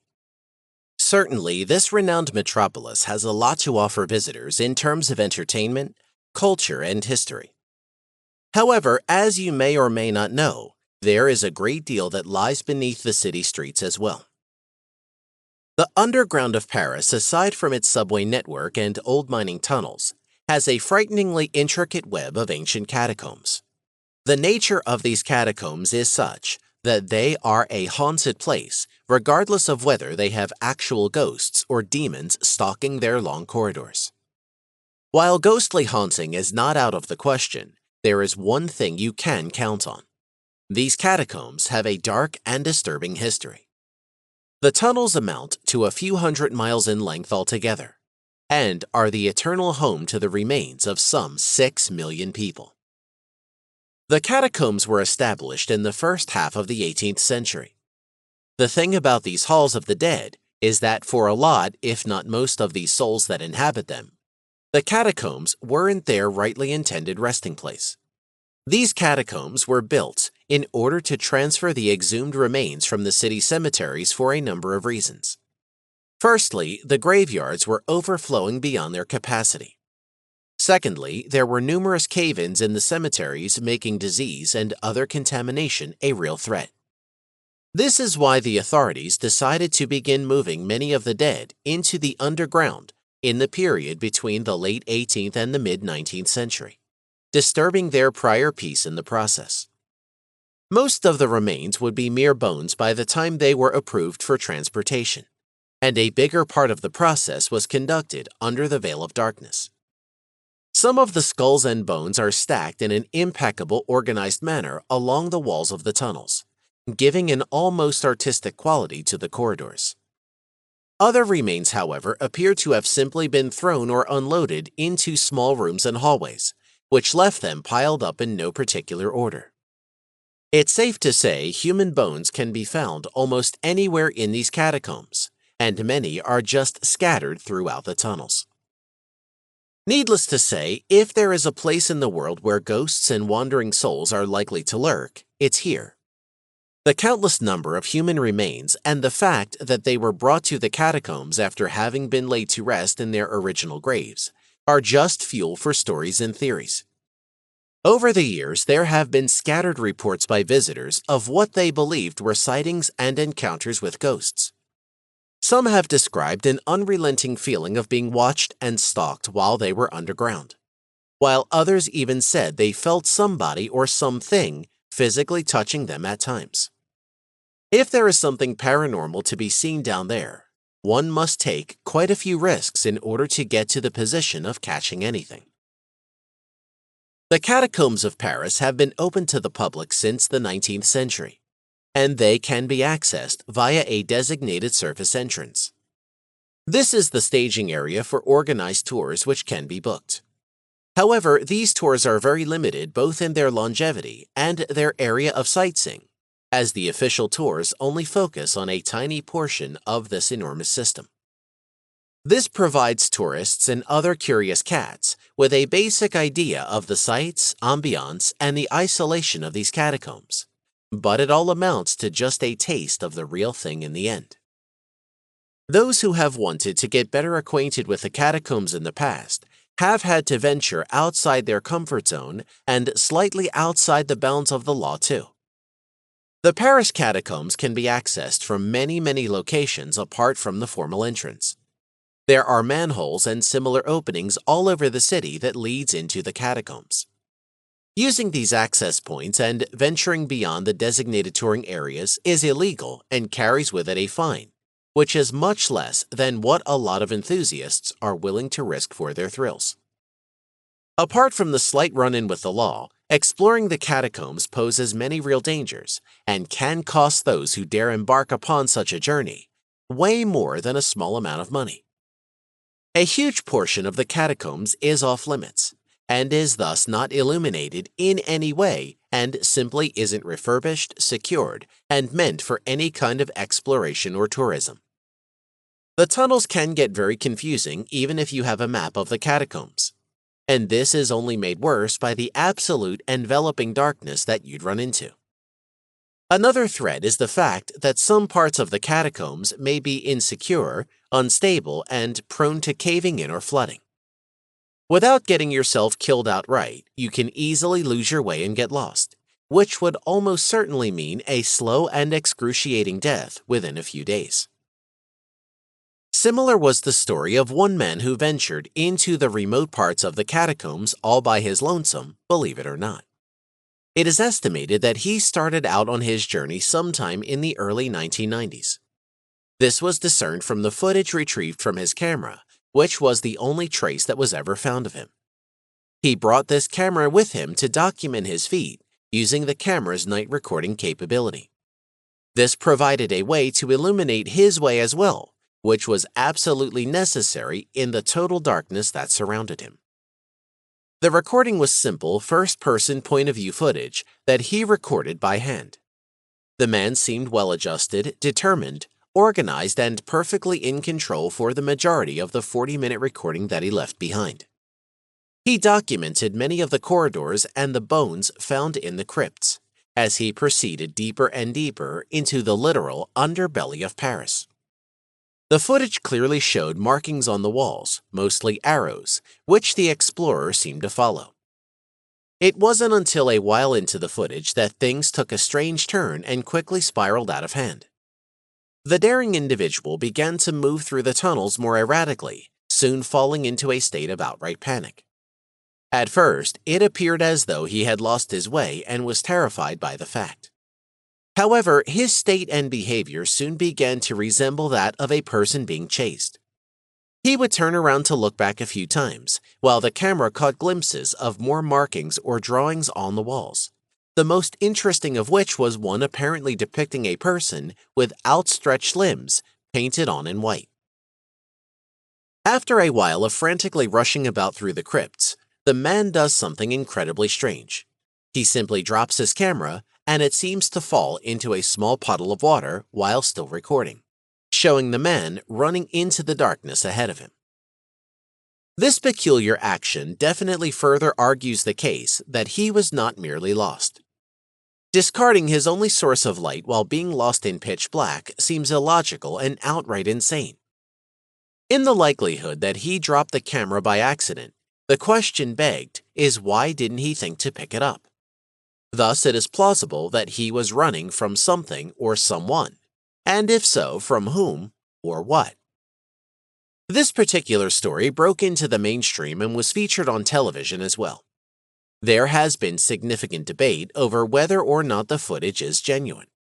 However, this discussion is not about the location or the technical authenticity of the images, as the camcorder was indeed found in the catacombs.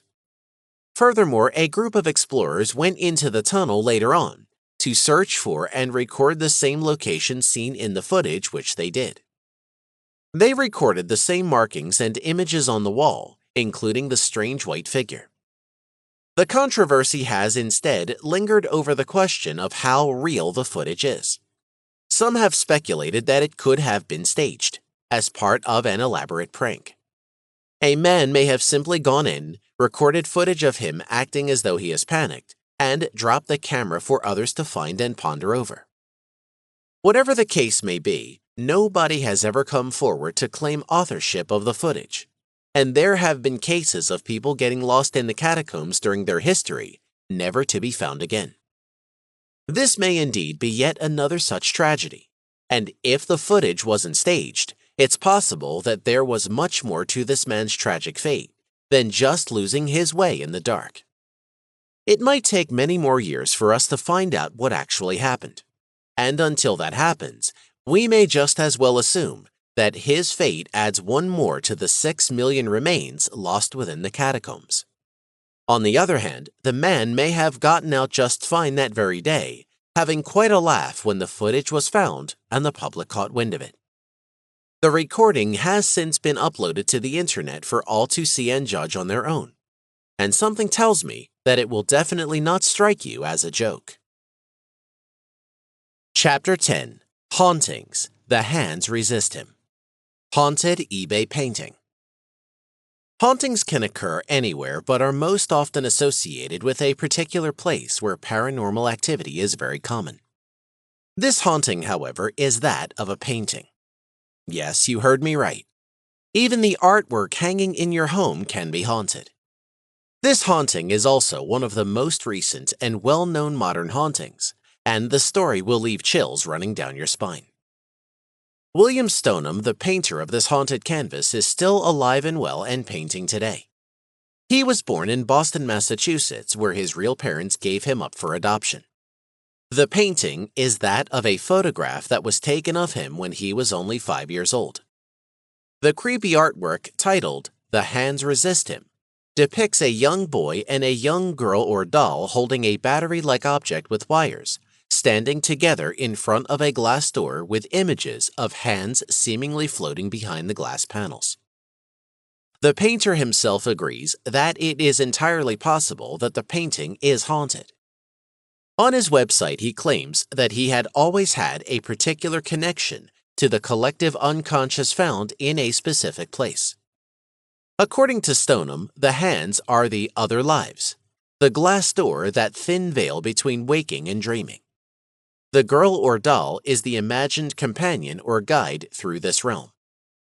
According to Stoneham, the inspiration for the painting came from the following poem titled "Hands Resist Him," and penned in 1971 by R. Ponseti, Bill's ex-wife, just 3 years prior to the creation of the painting. He is of the seeing visions. His strokes reveal them, in a rush of color, of madness, of mystics. And his head is the highest center. It must confront its enemy. The hands resist him, like the secret of his birth. His presence is the sanctum heartbeat, felt in darkness and in passion. Its sound the sole gift to that silence. Whether you believe in ghosts or not, looking at the painting will give you the creeps. In the painting, the boy's eyes are almost non-existent, as if he is squinting. His pale skin appears sickly or even lifeless. Next to him on his right stands a little girl doll with hollowed-out eyes. Her mouth is turned into a frown, and her countenance resembles that of an evil spirit. These details alone make the painting eerie, but it doesn't stop there. Behind the two figures inside the dark room, about a dozen hands are seen grasping at the glass panes of the door. No bodies are perceived, and it almost appears as if the hands are floating, disembodied in the air, trying to claw their way outside. This tableau of images is unsettling to say the least. Little did Stoneham know that what he created would become something of a legend. After he had completed his painting, it was sold to John Marley, a character actor who has come out in over 100 movies and TV series, including several episodes of The Twilight Zone, but who is probably most known for his role as a film producer in the legendary film The Godfather. When he purchased the painting, becoming the subject of a real-life Twilight Zone episode was probably the furthest thing from his mind. Within the next 10 years, 3 people who dealt with the painting died suddenly. Henry J. Seldes, an immigrant from Germany and the art critic who gave the painting its first press mention, and Charles M. Feingarten, the owner of the art gallery where the piece was initially displayed, and who was also the person who commissioned the painting, passed away. And finally, Marley himself died, but not until after he had sold the painting. The painting vanished from the headlines for the next 26 years. It then resurfaced in an eBay listing. According to an article put out by the BBC, the owners were selling the painting due to its haunted nature. The children depicted in the painting were coming alive at night and stepping out of the painting into the real world. They had found the piece of art in possession of a picker who had located it behind an abandoned bar. Their eBay listing was reinforced by footage and photos from a webcam that captured these strange happenings at night. In just a few days, the internet was abuzz with rumors, and the listing had garnered over 30,000 page views. Reports from all over started coming out claiming that people that viewed the painting experienced strange manifestations such as illness and fainting. Kim Smith, the owner of an art gallery in Grand Rapids, Michigan, finally purchased the painting. Since his purchase, Kim has not reported any kind of paranormal activity associated with the picture. It is good to note, though, that it has remained mostly in storage and has only been shown on request by a handful of people. But what if the spirits in the painting are merely lying dormant, waiting for the right opportunity to strike again? After all, it lay dormant for 26 years before wreaking terror on the lives of the family that just so happened to purchase it. Will the year 2026 bring new and frightening news about the painting? This much is true. Whether you believe that the art is possessed or not, everybody that has had a glimpse of the artwork all agree that that is one creepy, haunting image. Chapter 11. Hauntings. Robert the Doll. When Dolls Stop Being Toys. Just like our previous story, this one refers to a cursed, haunted object. The difference, however, is that if the legends are true, this object is much more than just that. The stories revolving around Robert often go way beyond merely attributing a strange aura to the doll, or mentioning how it made people feel uncomfortable. As a matter of fact, Robert has been accused of everything from breaking a few household items to causing car crashes, and most disturbingly, of being alive and very malicious. The home of Robert the Doll has been Key West in the state of Florida, where he has lived for over 100 years thus far. He is currently kept at the local Fort East Martello Museum since 1994. We'll go over the events that led to him finding a home there later on.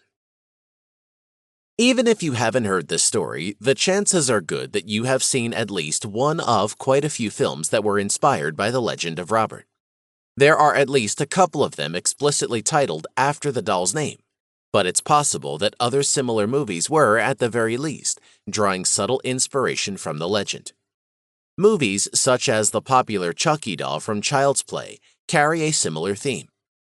While Chucky had a very strikingly creepy look about him, Robert may not come across as all that scary to some at first, as his eeriness is more subtle. However, even if he looks just like an ordinary doll at first glance, no doubt you will begin to see him for his true, unsettling appearance after a while of observing him.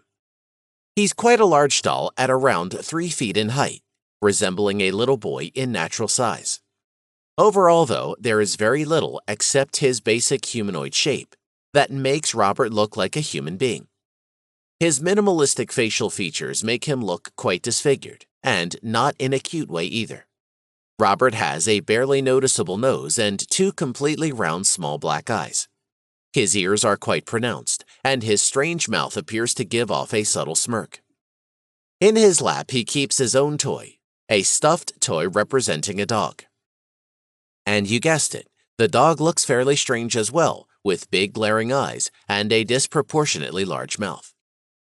Robert himself is dressed in a white sailor suit and wearing a sailor's cap, which some speculate was worn by his original famous owner when he was a boy.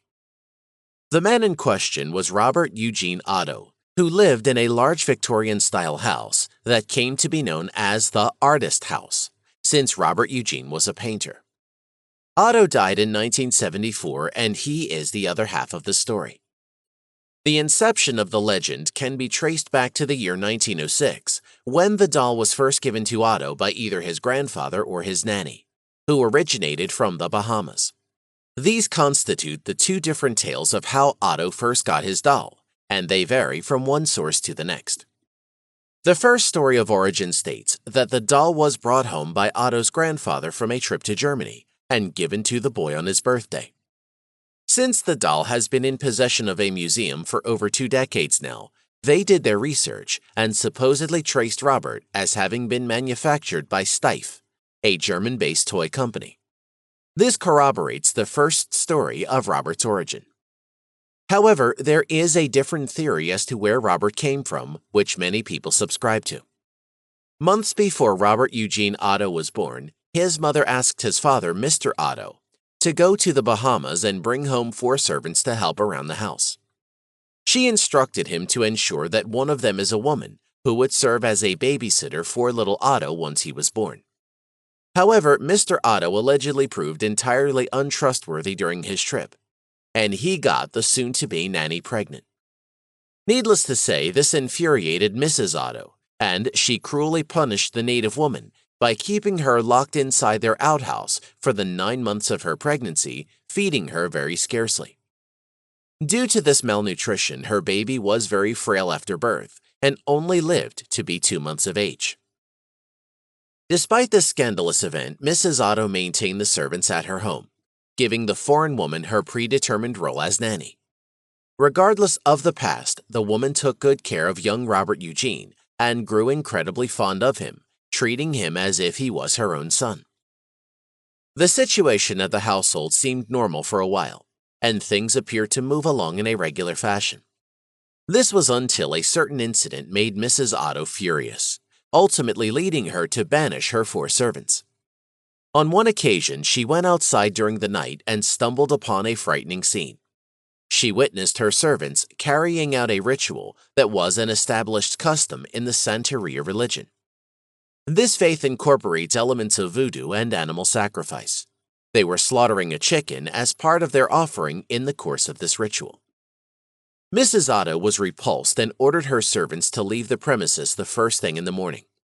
Since she had become very attached to young Otto, the nanny tried to convince her mistress not to separate them, but her efforts were futile. As a farewell gift, the Bahamian woman made a doll for the young boy, and he was allowed to keep it as his toy. Whichever of the 2 stories is true, the gifting of this doll to Robert Eugene marked the beginning of the horrors and hauntings that were to follow for years and years. From that point on, the young boy became incredibly attached to his doll, and people would routinely see him taking it along when playing outside or walking the streets, all the while talking to the doll. The first signs that there might have been something strange about Eugene's doll were rather innocuous and could have been ascribed to simply the child's shenanigans. Household items and various objects would sometimes be thrown around the place or broken. Naturally, the parents would put the blame on their son and reprimand him. However, the boy would always point to the doll and say that it was the doll that did it. More disturbingly, however, Eugene also began to be irritated when his parents referred to him by his full name and would warn them not to call him Robert Eugene Otto. Instead, he wanted to be called Eugene or Gene, otherwise his nickname, while his first name was reserved for his supposedly inanimate companion. "It wasn't me, Robert did it," became something of a standard thing for Eugene to say when accused of any wrongdoing. The boy would sometimes also have nightmares and get loud and restless in his sleep. His parents would then enter the room with haste to see what happened, only to be greeted by a scene where furniture and other items were shoved about and displaced. "It was Robert," Eugene would always explain, pointing at the doll. As some stories suggest, his parents claimed that they would sometimes hear the doll chuckle and even move around the house. Strange incidents continued through the years, and Eugene never let go of Robert. Even in early adulthood, at around age 19, people would still see him taking the doll with him down the street talking to it. According to some sources, this was also the time when his parents decided to move to France, leaving Robert behind, locked in a wooden chest in the attic. Without Robert, Eugene lived a healthy and reasonably fulfilling life, and he even got married. Later on, he decided to move back to his house in Florida with his wife Anne and make a life in his childhood home. As the story goes, Eugene completely forgot almost everything about Robert the doll, especially the chest where they left him prior to moving. Upon finding him, the past began to flood back into his life, and he found himself inseparable from Robert once again. His peculiar behavior, such as taking the doll with him outside and talking to it, was hardly becoming of a grown married man. He quickly got a reputation as an eccentric, wacky artist. Eugene's wife was especially troubled by his behavior, and he was ultimately forced to keep Robert strictly in the dome area above the second story of his house. Eugene's strange conduct continued, and he allegedly began to have violent outbursts against his wife as well, and became an abusive man overall. At one point, he even locked Anne in the old outhouse for 3 days. When she got out, he put the blame on Robert, just like he would back when he was a little boy. He subsequently proclaimed Robert the head of the house, built furniture for him, and even demanded that he be fed regularly before anyone else. Other people who visited the Otto home would sometimes report hearing steps upstairs, as if the doll was walking around. Anne frequently heard Eugene talk to his doll when he was alone with it, at times even sounding as if Robert was hurting him, and Jean was begging him to stop. Further reports came from children who'd walk past the house on their way to school or home. They reported seeing the doll appear and then vanish from the windows in the dome top of the artist's house, moving around the attic as if it were alive. Many of them grew afraid of the house and would steer well clear of it, while other children perceived it as something of an attraction in the neighborhood. After years and years of this horror, Eugene passed away in 1974. Some stories suggest that even Eugene's death was bizarre. In particular, it is said that he was found dead in the attic of the house, which was by now the quarters designated entirely as Robert's dwelling. Freakily enough, Robert was supposedly on top of Eugene's body with his hands around his neck. Soon after that, Anne decided to sell the house and move back to her homeland, leaving both Roberts behind. One would assume that there must be a great deal of exaggeration in these stories, or at least some of them. Or perhaps there could be some explanation if you disregard a lot of the reports and testimonies. Could it be that Eugene suffered from severe mental problems from a very young age? At times, some of the stories definitely point to a level of insanity plaguing this man. Some occurrences resemble symptoms of a multiple personality disorder, in particular. However, other than the fact that so many stories cropped up during Eugene's lifetime, there is one more factor to consider when contemplating the legitimacy of the legend. This factor is one simple fact. The story doesn't end with Eugene. That's right, the cursed doll was nowhere near finished with the people around it. It wasn't long after Eugene's death that the new owner of the house, Myrtle Reuter, settled in with her young daughter. Naturally, curious as a child always is, the girl soon came across Robert the doll, who was left collecting dust in his attic domicile. The story has it that the little girl quickly became acquainted with the curse that Robert had carried. She reported that he tormented her in different ways and that he was trying to hurt her. Just like before, people who came to the house sometimes reported strange noises coming from the attic, and Myrtle Reuter took notice as well and believed that she heard the doll move around the house. After quite a while of putting up with small-scale paranormal incidents and unpleasantness, Reuters decided to get rid of the doll, and she donated it to the local museum in 1994. As he had already become something of an urban legend by then, he attracted scores of people from all over to come and see him with their own eyes. Believers, skeptics, as well as various enthusiasts visit Robert to this day. Furthermore, he regularly gets letters from those who have and would love to visit him alike. Interestingly enough, some of those letters are apologies from former skeptics who didn't believe, but apparently found themselves under an avalanche of misfortune after their visit. This is especially the case with those who disrespected him in different ways. According to many, there is one thing that the cursed doll sees as a particular kind of disrespect, and that's taking pictures of it without permission.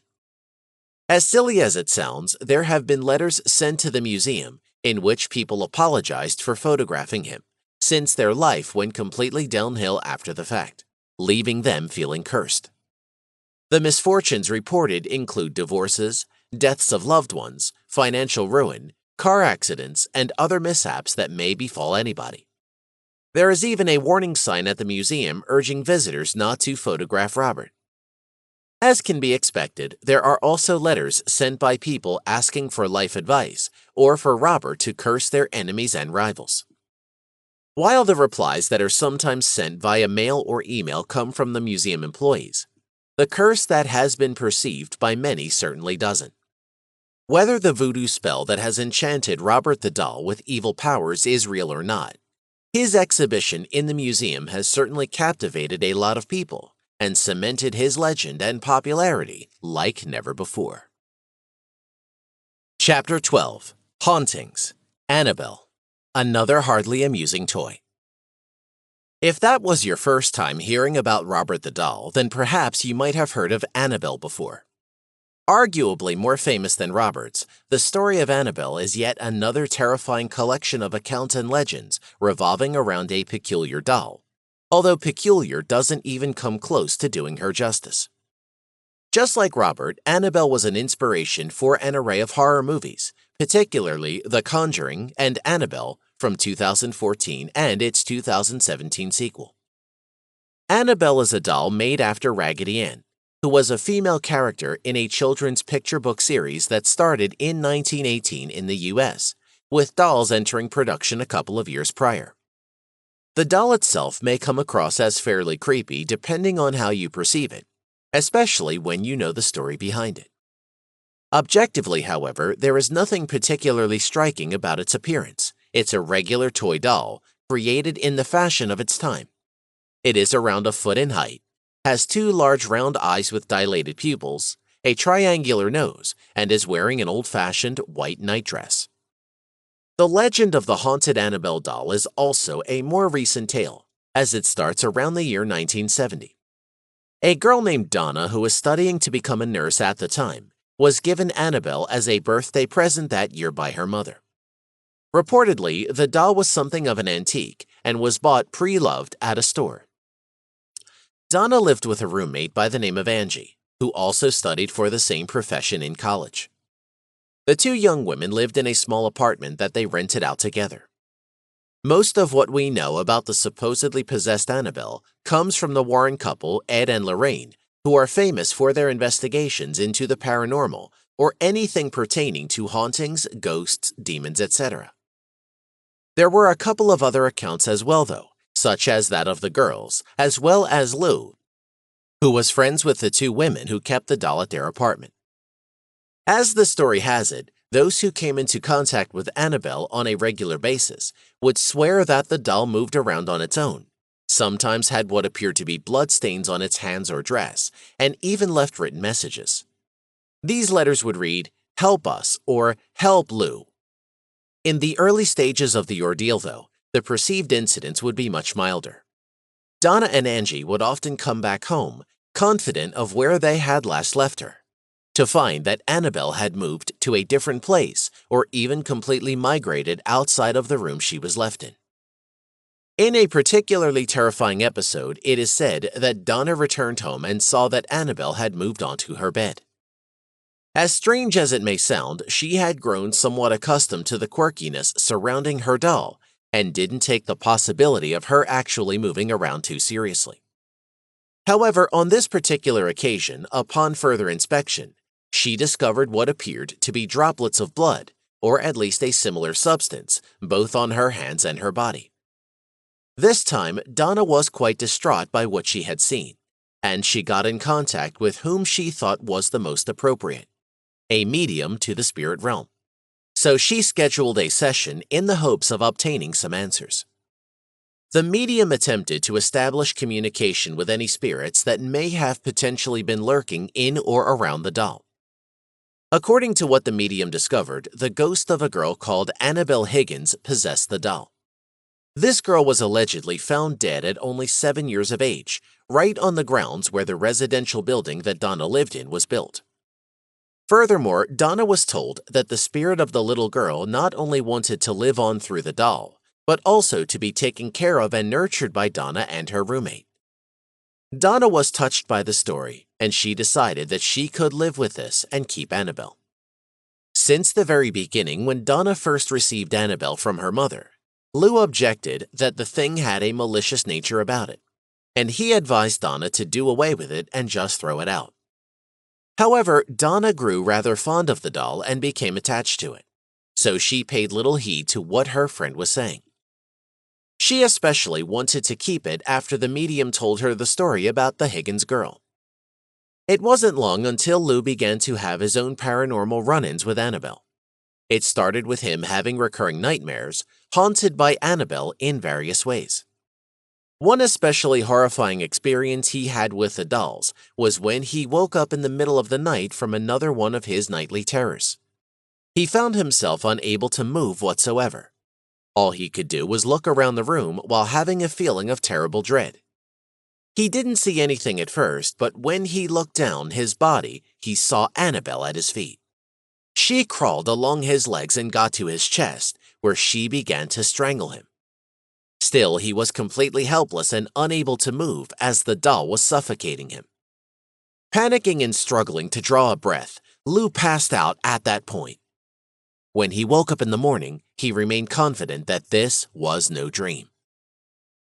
If you are familiar with the phenomenon of sleep paralysis, you probably think that Lou's experience has a lot in common with the stories of people who have experienced the same. Hallucinations, horror, and asphyxiation are common in all the reports. It's certainly logical to assume that this was what Lou had experienced, especially if this was his only direct contact with the possessed doll. It wasn't. For instance, the stories also say that Lou and Angie sometime later were alone in their apartment going over their plans for an upcoming road trip and mapping out their route. The silence that kept them company until then was suddenly interrupted by unusual noises coming from the room belonging to Donna, who was out at this time. Lou decided to investigate, and he slowly snuck his way up to the door, listening in without going inside at first. When the noise stopped, he barged in and found nothing out of the ordinary except the doll, which was in the corner of the room. He inspected the room thoroughly for any signs of a break-in, but nothing seemed broken, misplaced, or tampered with in any way. However, a strange feeling came over him as soon as he stepped closer to Annabelle, and he felt inclined to check if someone was behind him. As soon as he turned around, he was shocked by a pain in his chest, and he realized that he was slashed across his chest area bleeding. He saw blood on his shirt and a few cuts that appeared as if they were inflicted by claws. Allegedly, these slash marks healed right away and were completely gone within the next 2 days. This incident led them to seek help once again, And even Donna began to suspect that if truly possessed, Annabelle was much more malicious than she was led to believe. She started thinking that there is an evil presence within Annabelle, and not the ghost of a girl who just wanted to be cuddled and cared for. Soon after that, she sought help from a priest who forwarded the report to one of his superiors, Father Cook. Cook got in touch with the couple Ed and Lorraine Warren, the paranormal investigators mentioned earlier. The Warrens established contact with Donna soon after that, and they discussed the details of the case and all its incidents. Based on their experience in dealing with the paranormal, they explained what they felt was actually happening with Annabelle. They told Donna that struggling human spirits generally don't possess objects. Instead, they wander and haunt wider locations. But when they possess people in particular. Furthermore, they said that what was at play here was an inhuman spirit, a demonic presence, as these forces are what can take hold of an object. The cruel spirits use this as a temporary solution in their process of finding a human soul to take hold of. In this case, the soul that this demon coveted was Donna's. The Warrens scheduled a time for their visit to Donna's apartment, and Father Cook went along too. At the scene, he agreed with the Warrens to perform an exorcism ritual in an attempt to banish the demonic spirit from the apartment and hopefully the doll itself. The exorcism was conducted through the proper rites and recitations. Still, the Warrens asked Donna to let go of the doll and let them take it, just in case the exorcism didn't work. Donna agreed, and this was the time when the Warrens first took possession of the troublesome toy. They brought it with them and, according to the Warrens, took precautions for their own safety, such as avoiding the highway on their way home. As they further told, their suspicions proved right, and the doll continued to be possessed by the dark force. The couple reported having minor but strange problems with their car not long after they departed. The doll was taken to the Warren household, which is where they intended to keep it. However, they reported that Annabelle brought strange happenings to their home in much of the same ways that she did while Donna kept her.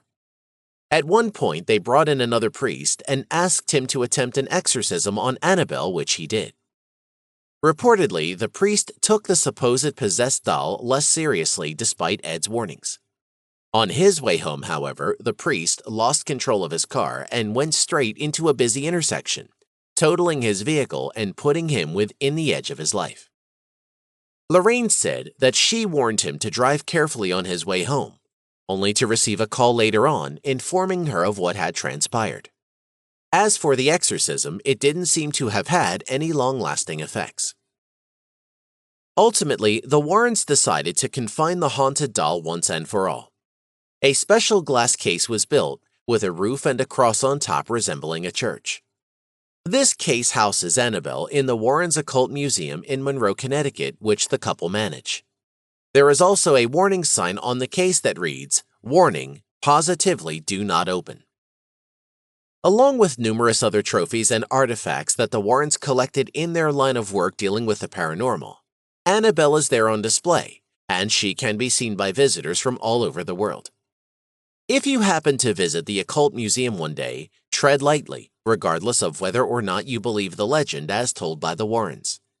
There is a story of a particularly skeptical young man who was very confident and outspoken in his disbelief of Annabelle's haunting. He allegedly demanded from Ed for the doll to cut him just as the doll had cut Lou, but nothing happened. The young man then left with his girlfriend on their motorcycle. The girl later said that they were laughing about the story when the motorcycle spiraled out of control and they crashed into a tree, leaving the man dead at the scene and landing the young woman in the hospital. Of course, stories as freaky as this should always be taken with a healthy dose of skepticism, and everybody is right to do so. However, it is perhaps best not to push one's luck and challenge the unseen forces that may well exist. Forces that we do not understand. Chapter 13. Hauntings, Doris Bither. The Horror Behind the Horror. If you're a fan of horror flicks, the chances are that you have heard of 1982's The Entity. This was a horror film that many are unaware was based on true events. In the chilling story, a paranormal force that turns out to be a demon of some sort sexually assaults a woman. The movie was based on a book of the same name written in the late 1970s, which in turn took after the alleged haunting that befell Doris Bither, starting early in the same decade in Culver City, California. As was later revealed by investigators who handled Doris's case from 1974, the woman had lived a life of hardship and abuse long before supernatural torment was upon her too. At a very young age, Doris was forced out of her home and had to make her own way the best she could. She had also been involved in numerous dysfunctional relationships with men all her life, with a lot of them turning abusive. Doris also brought additional trouble on herself in adolescence, as she began to gain an interest in ghosts and would often attempt to spawn them via Ouija boards and other methods. After years of trials and tribulations, Doris eventually fell into substance abuse, which persisted for most of her life, especially when it came to drinking. This fact, as well as her deep emotional scars, contributed to the arguments made by many skeptics later on, which believed Doris wasn't of exactly sound mind. However, Doris was far from alone in witnessing the hauntings, especially after investigators became involved. The case, which at first appeared to be a regular instance of haunting, piqued the interest of renowned parapsychologist and paranormal investigator Dr. Barry Taff. In the summer of 1974, Taff and an associate of his, Carrie Gaynor, were at a bookstore engaged in conversation on the topic of paranormal phenomena. It was then that Doris Bither, who walked up to them, that she believed her house was haunted and that she'd like them to investigate it, overheard them. The details she provided intrigued the investigators, but they weren't told the whole story at that time. The interest was enough to motivate a visit, though, and they went to her house on August 22nd. When they arrived, they took note of the rather poor living conditions in the neglected home. Doris, a single mother, had 4 children from 4 different fathers living with her in the house. At the time, Doris's daughter was only 6, and her 3 sons were aged 10, 13, and 16. It was also apparent to Taff and Gaynor that the mother had a strained relationship with her male children, especially the teens. The investigators started by conducting an interview with Doris, which went on for a couple of hours, as Doris described various anomalies her family had experienced in the house. There was allegedly much of the usual activity associated with poltergeists, but some particularly disturbing details included her and the children actually bumping into ghosts. As Dr. Taff later explained in an interview he gave on television, he couldn't shake the feeling that Doris was omitting an important aspect of the story while they talked. Ultimately, however, Doris opened up, and the story turned into a whole new shade of disturbing and vile. She explained that there were 3 ghosts in particular whom she described as Asian men, who would not only hunt her but actually rape her. The trio consisted of 2 smaller specters that would restrain her with invisible and overwhelming force, while a 3rd, larger poltergeist assaulted her. She also mentioned one instance where her oldest son tried to defend her, but was subdued and thrown away by the invisible assailants, causing an arm injury on the boy. As for the very existence of these entities, it was supported by testimonies from neighbors who claimed to have indeed seen apparitions around Doris's home. When it came to the alleged rape, Doris herself presented some evidence to the investigators. They spoke of Doris showing them severe bruising on her inner thighs and several other places on her body. It appeared as though these ghosts were almost a regular occurrence around the home, as the children were all aware of their existence. One of the ghosts even earned a nickname of Mr. Who's It from the kids. Barry Taff heard out Doris's story and was hooked, but he was highly skeptical of certain aspects of it, especially the allegations of spectral rape. This was the first time he and Gaynor heard such a thing from a victim of a haunting. Regardless, Taff and Gaynor decided to summon their team to the house and set up their equipment in the hopes of detecting and possibly capturing any paranormal evidence. All told, after Taff made the calls, there were around 30 investigators on location, including photographers and the like. They then told Doris to try and summon her spectral tormentors, which she did by calling and cursing them. Surely enough, as the witnesses told, orbs and arcs of light started to materialize in the room. The team started taking photographs and recording the phenomena, but capturing anything clear proved rather difficult because the lights were very difficult to frame. In particular, as Taff explained in a later interview, each time they snapped a photo, the developed photographs turned out almost completely white, obviously blinded by some sort of flash. He showed these photographs in the same interview, including a couple of pictures that actually succeeded in catching an arc of light across the photo. In one of the pictures he presented, a corner can be seen in the background with the arc spanning across without bending, proving that it wasn't light from a flashlight being projected onto the wall. The bright white arc in this black and white picture can be seen encircling Doris from overhead as she sits on the bed in said corner. This interference with the camera also occurred when they tried to photograph what Doris was insisting was a ghost. She kept pointing at something she said she was seeing, but nobody else noticed anything. Doris would frantically yell that it was right in front of her face. Barry explained that they tried to capture whatever it might have been with their Polaroid instant cameras, again getting flashed out pictures. Curiously enough, Barry got the idea to take photos when Doris was not close by and compare the results.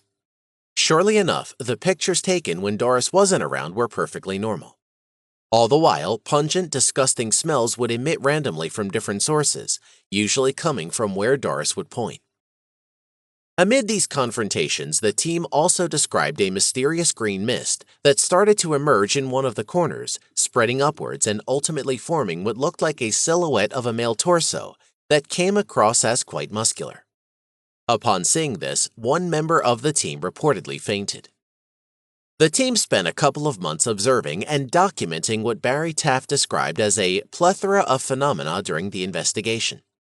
The anomalies decreased in intensity and frequency as time went by. There were a few very important facts about Doris that related to the case and the possible explanations thereof. Barry Taft put a lot of effort into trying to explain what was happening, and he has developed some interesting theories in that regard. First of all, as we've mentioned, Doris has a drinking problem, which she refused to properly address all her life. This was her way of living with the figurative demons within, birthed from so much trauma that she had endured in life. Her childhood was a reel of abuse and hardship, which left some very deep scars in her soul. Things just kept getting worse as she entered adulthood and got involved in relationships. After all, she had 4 children, none of whose fathers were around to help. Due to her emotional problems and possible mistrust towards men, her relationship with her sons was dysfunctional to say the least. Taft stated that all of this played a crucial part in the hauntings. First and foremost, Taft remained skeptical of the concept of spectral rape to the very end. He didn't dismiss that Doris had been attacked by the poltergeists, but he offered his own theory as to what exactly was at work. It appeared, he noted, that the paranormal activity would start and be most intense around Doris when she was under the influence, whereas things would usually be completely normal when she was sober. Barry Taff further explained that he believed these poltergeists were psychosomatic manifestations of Doris's inner turmoil and emotional baggage, such as rage, pain, depression, addiction, etc. More importantly, however, he expressed his belief that Doris had psychokinetic powers, which, when combined with her inner demons and negative energy, especially when unhinged during an alcoholic stupor, resulted in those demons manifesting themselves onto the physical world. This meant they affected her directly as well, which, Barry explains, resulted in Doris believing she was raped. He saw this assault as a projection of Doris's suppressed trauma and experiences of abuse, as well as the toxic energy between her and the 3 boys she was raising, which does resemble Doris's account of precisely 3 spectral assailants.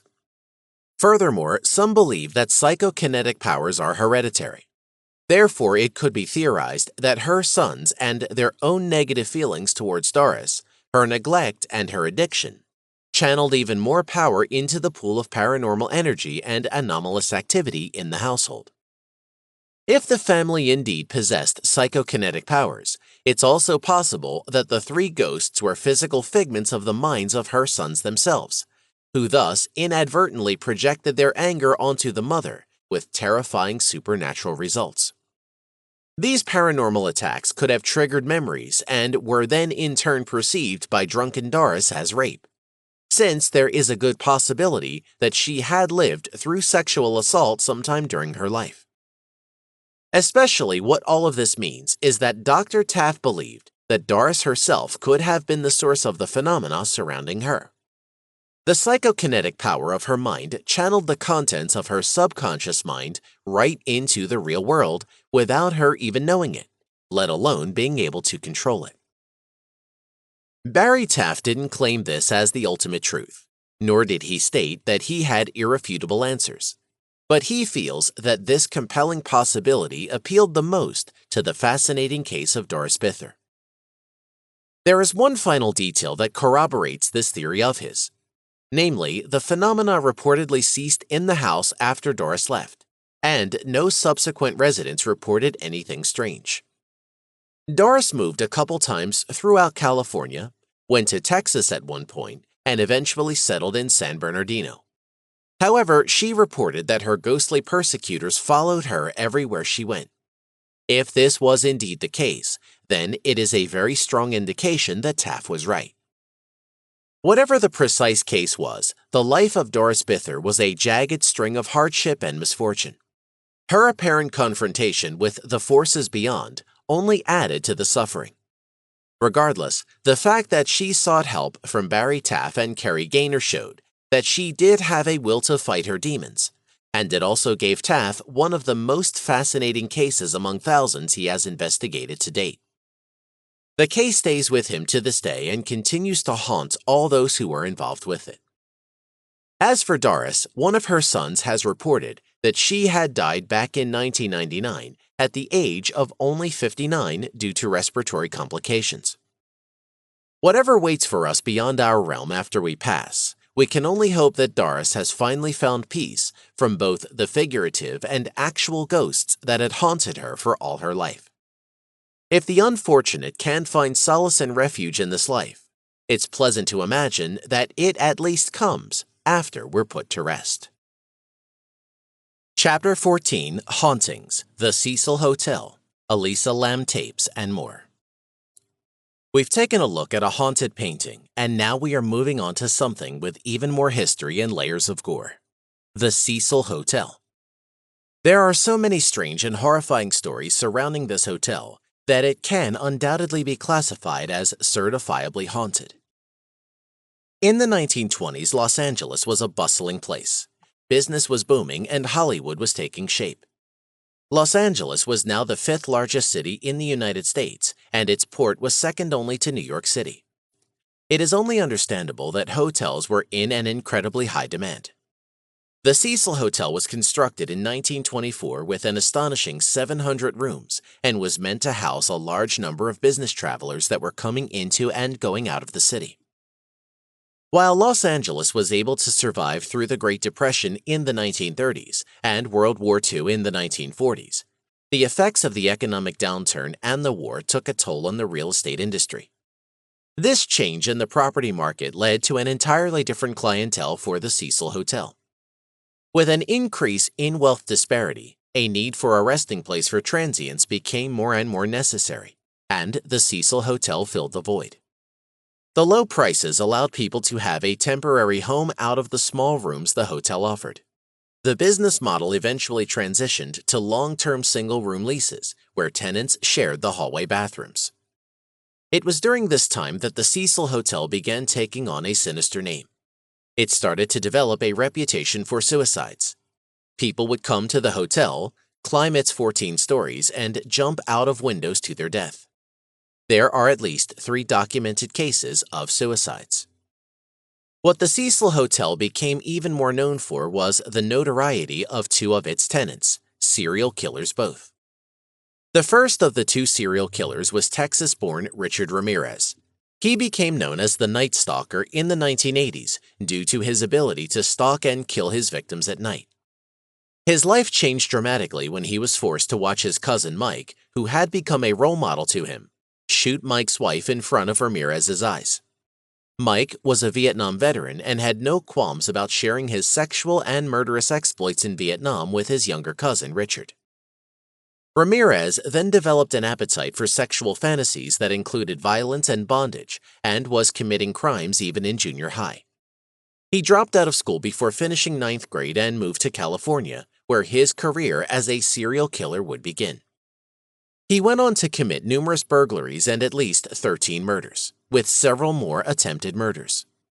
The majority of his crimes took place in LA in July and August of 1985, with some murders occurring only days apart from each other. It was during this time that it is believed he lived at the Cecil Hotel.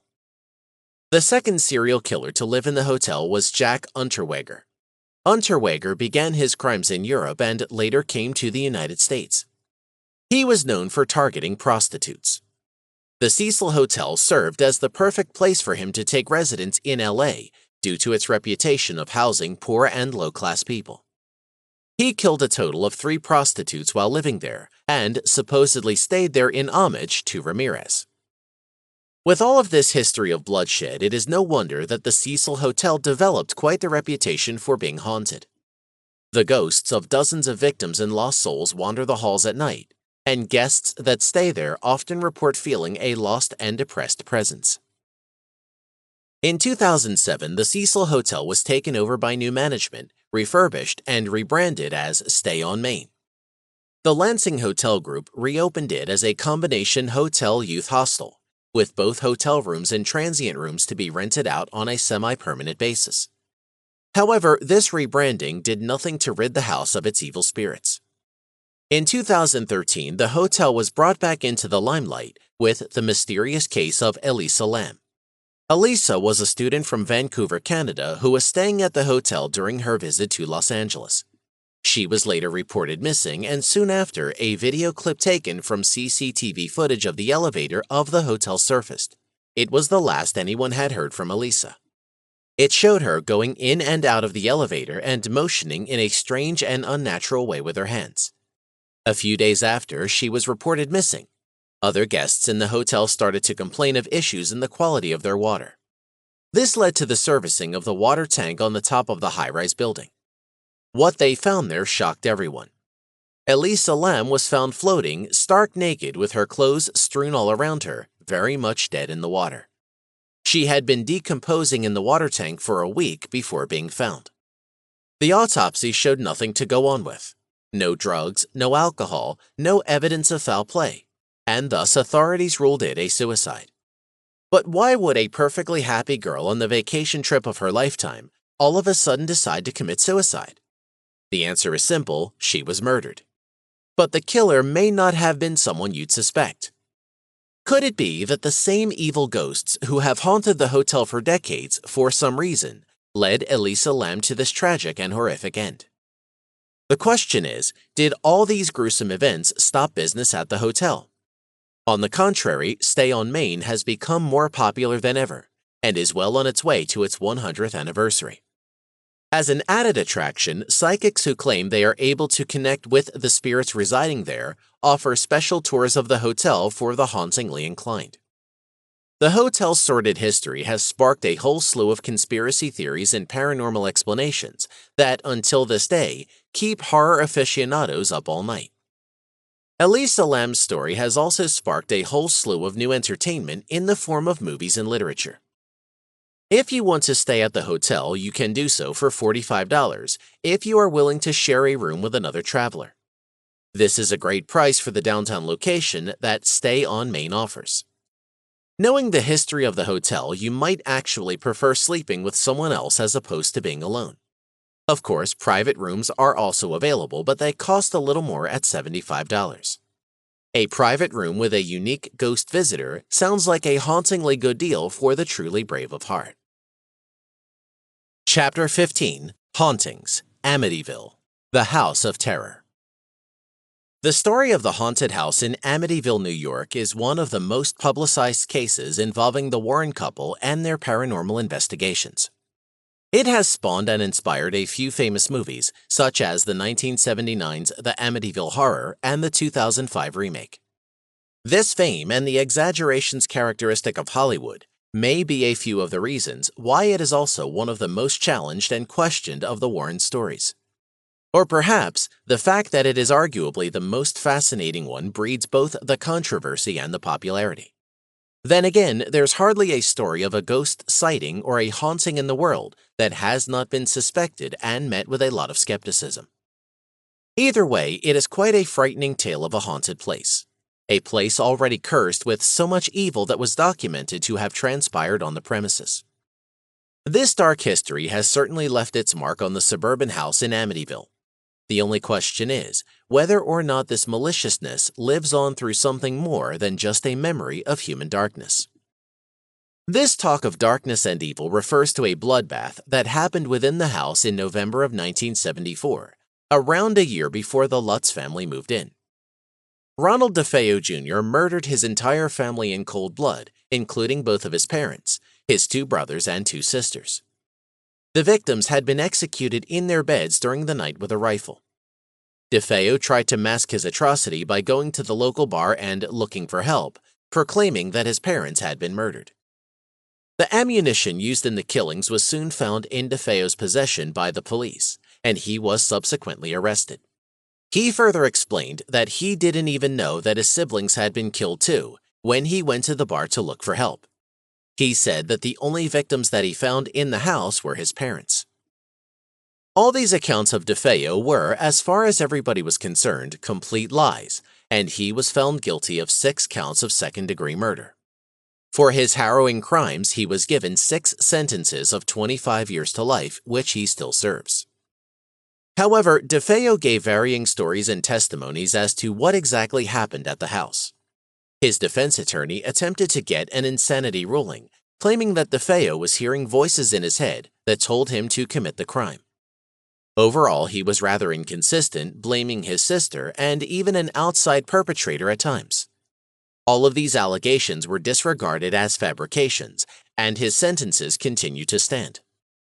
It's safe to assume that he did in fact murder his family, but some of the particulars of the case are indeed peculiar.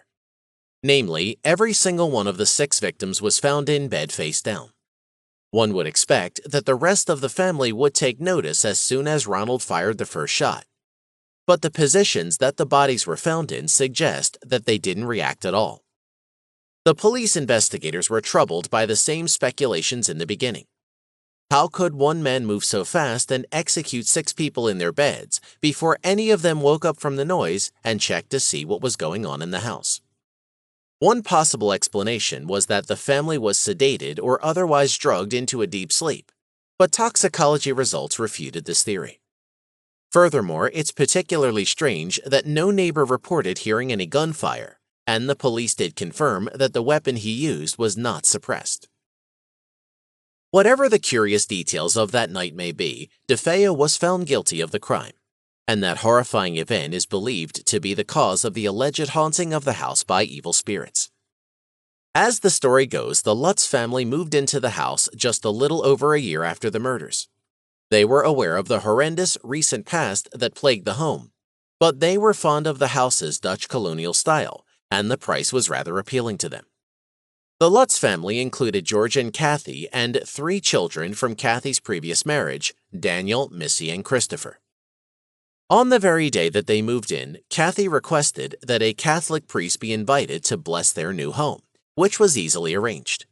It was at this time that the first paranormal reports began to start. While the priest was blessing the house and using his holy water throughout the house, he went into a room that was previously used by 2 of the DeFeo boys, Mark and John. It was alleged that the priest heard a deep, unsettling voice talk directly to him, warning him to leave the house. The priest complied, but he didn't tell the family exactly what he experienced. Instead, he simply left them with an ominous warning not to use that room for sleeping under any circumstance. They decided to take his advice and designated the room for their sewing machine. Sometime later, in 1979, a television show called In Search Of supposedly tracked down the priest in question and invited him to give an interview on the program.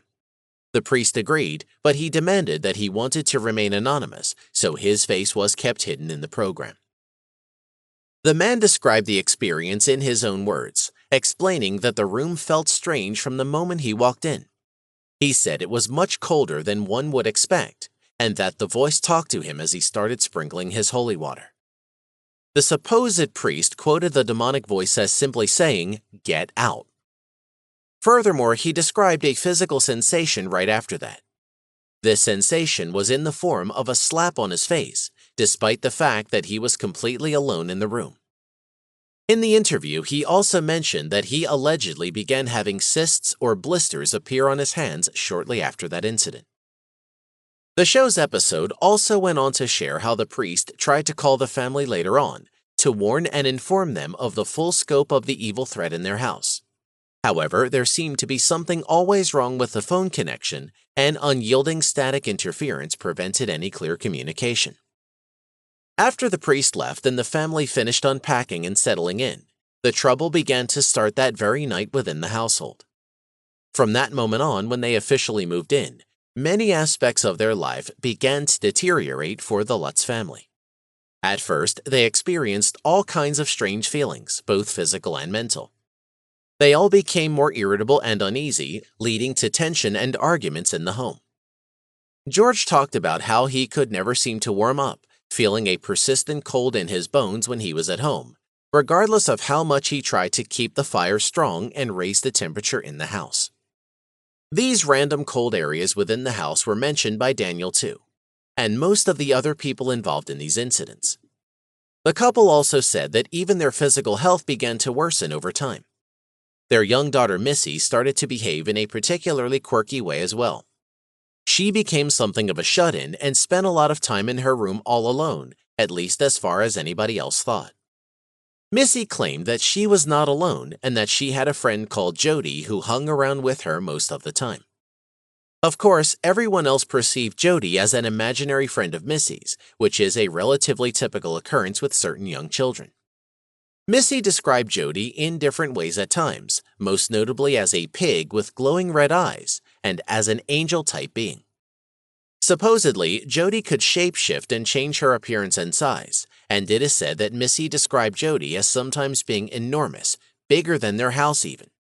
She also explained that Jody only made herself visible to whom she wanted, while being completely invisible otherwise. Although other members of the family see Jody in some parts of the Amityville movies, nobody reported seeing her in real life. If you saw the movies, you'll also perhaps remember the onslaught of massive swarms of flies in the house. Members of the family were asked whether this happened in their experience or not. Inside Edition conducted an interview in 2005 where this was inquired. Christopher and Daniel both said that there was indeed an unusual number of flies at their home, particularly in the sewing room. However, Chris stated that the movies greatly exaggerated the amount. The family also spoke of strange, highly unpleasant smells that would start spreading at random, with their source remaining a mystery. George Lutz also talked about black spots appearing on the ceramics in their bathroom and their toilet bowl apparently turning black. There were also reports of peculiar substances of unknown origin appearing at different locations in the home, although there was never any blood trickling down the walls like in the movie, which was confirmed by George as well. Furthermore, much like the priest's experience where he felt like some mysterious force slapped him, Kathy also talked about apparent physical contact, where she was allegedly touched by something or someone that she could not see. There were a few other things in the Amityville movie that have been confirmed as true by the Lutz family. Namely, Daniel confirmed that a window did smash into his hand at one point. One of his fingers is still somewhat bent up to the present because of the injury he sustained. Christopher explained later on that the windows in the house would often open and shut on their own, although none of them ever broke. The infamous Red Room exists in reality too, although it may have been over-dramatized on screen. In particular, the Red Room refers to a small storage compartment under the stairs leading into the basement. According to some of his accounts, George woke up to a hair-raising sight on one particular night. His wife Kathy appeared to have changed into a frightening old hag, which horrified him. George would often wake up in the middle of the night and generally had many sleepless nights too. As a matter of fact, Lutz claimed that he would routinely wake up at precisely 3:15 in the morning on a daily basis, which is believed to be around the time when DeFeo committed the murders. On another occasion, he said that he even saw his wife levitating above their bed, after which he heard loud noises coming from his children's rooms, as if their beds were being moved around with force. When he wanted to go and investigate what was going on, he found himself paralyzed in bed, unable to lift a single finger. It's also said that the family attempted to get in touch with the priest who blessed the house a few times, in order to seek his help. However, the phone would always seem to experience technical problems when they tried to talk to him. Allegedly, when they tried to banish the spirits with their own crucifix, they were told by otherworldly voices to stop what they were doing immediately. The night that pushed the family over the edge was particularly shocking, as the Lutz family shared. There were incredibly loud noises everywhere in the house. Furniture was being moved and tossed around frantically, terrifying the couple and the children. They decided that they wouldn't take it anymore. It took only 28 days for the Lutz family to choose to evacuate from the premises, and they temporarily stayed with Kathy's mother. George later told of the horrors they experienced, and he said that it might have been this evil presence that pushed Ronald DeFeo to murder his family. This possibility made him more sympathetic towards the murderer, and he believed that his insanity plea might have actually been founded in truth. Despite this, DeFeo later admitted that all his talk of voices commanding him to kill were fabrications and part of his attempt to be acquitted by reason of insanity. Some 20 days after the Lutz family ran from the house, a reporter who was working on the story decided to call in the Warren couple to help with the investigation. They brought in a team with them as well, but the Lutz family, the Warrens claimed, would not enter the house again during the investigations. Ed Warren said that he was actually knocked down on the floor by an unseen force in the basement, and his wife talked about positively feeling an incredibly evil presence in the house, a presence that was of a demonic nature. In the course of their investigations, the Warrens found that before the house was built in 1924, the land belonged to one John Ketchum, who was involved in black magic and requested that he be buried on the grounds after his death. A different investigation involved a medium at the house who claimed that he managed to establish contact with the spirit of an old Indian chief who was tormenting all who resided on the premises. His reason for this, the medium explained, was anger over the fact that this was an old Indian burial ground. However, the natives of the Montauquet tribe still living on Long Island spoke out against this theory, explaining that they had no written record of these grounds being used for burial. The tribe also took offense with what was said by the medium, a baseless assumption that a spirit of their dead would commit itself to evil, which they said would not happen. Either way, the Warrens maintained that the Lutz's accounts were real and that the haunting was the result of a dark history on the land.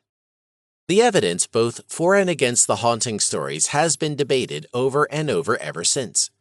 The haunting of Amityville remains one of the most famous American cases of its nature, and the Lutz family were the last occupants to experience these terrors and speak out about them after the fact.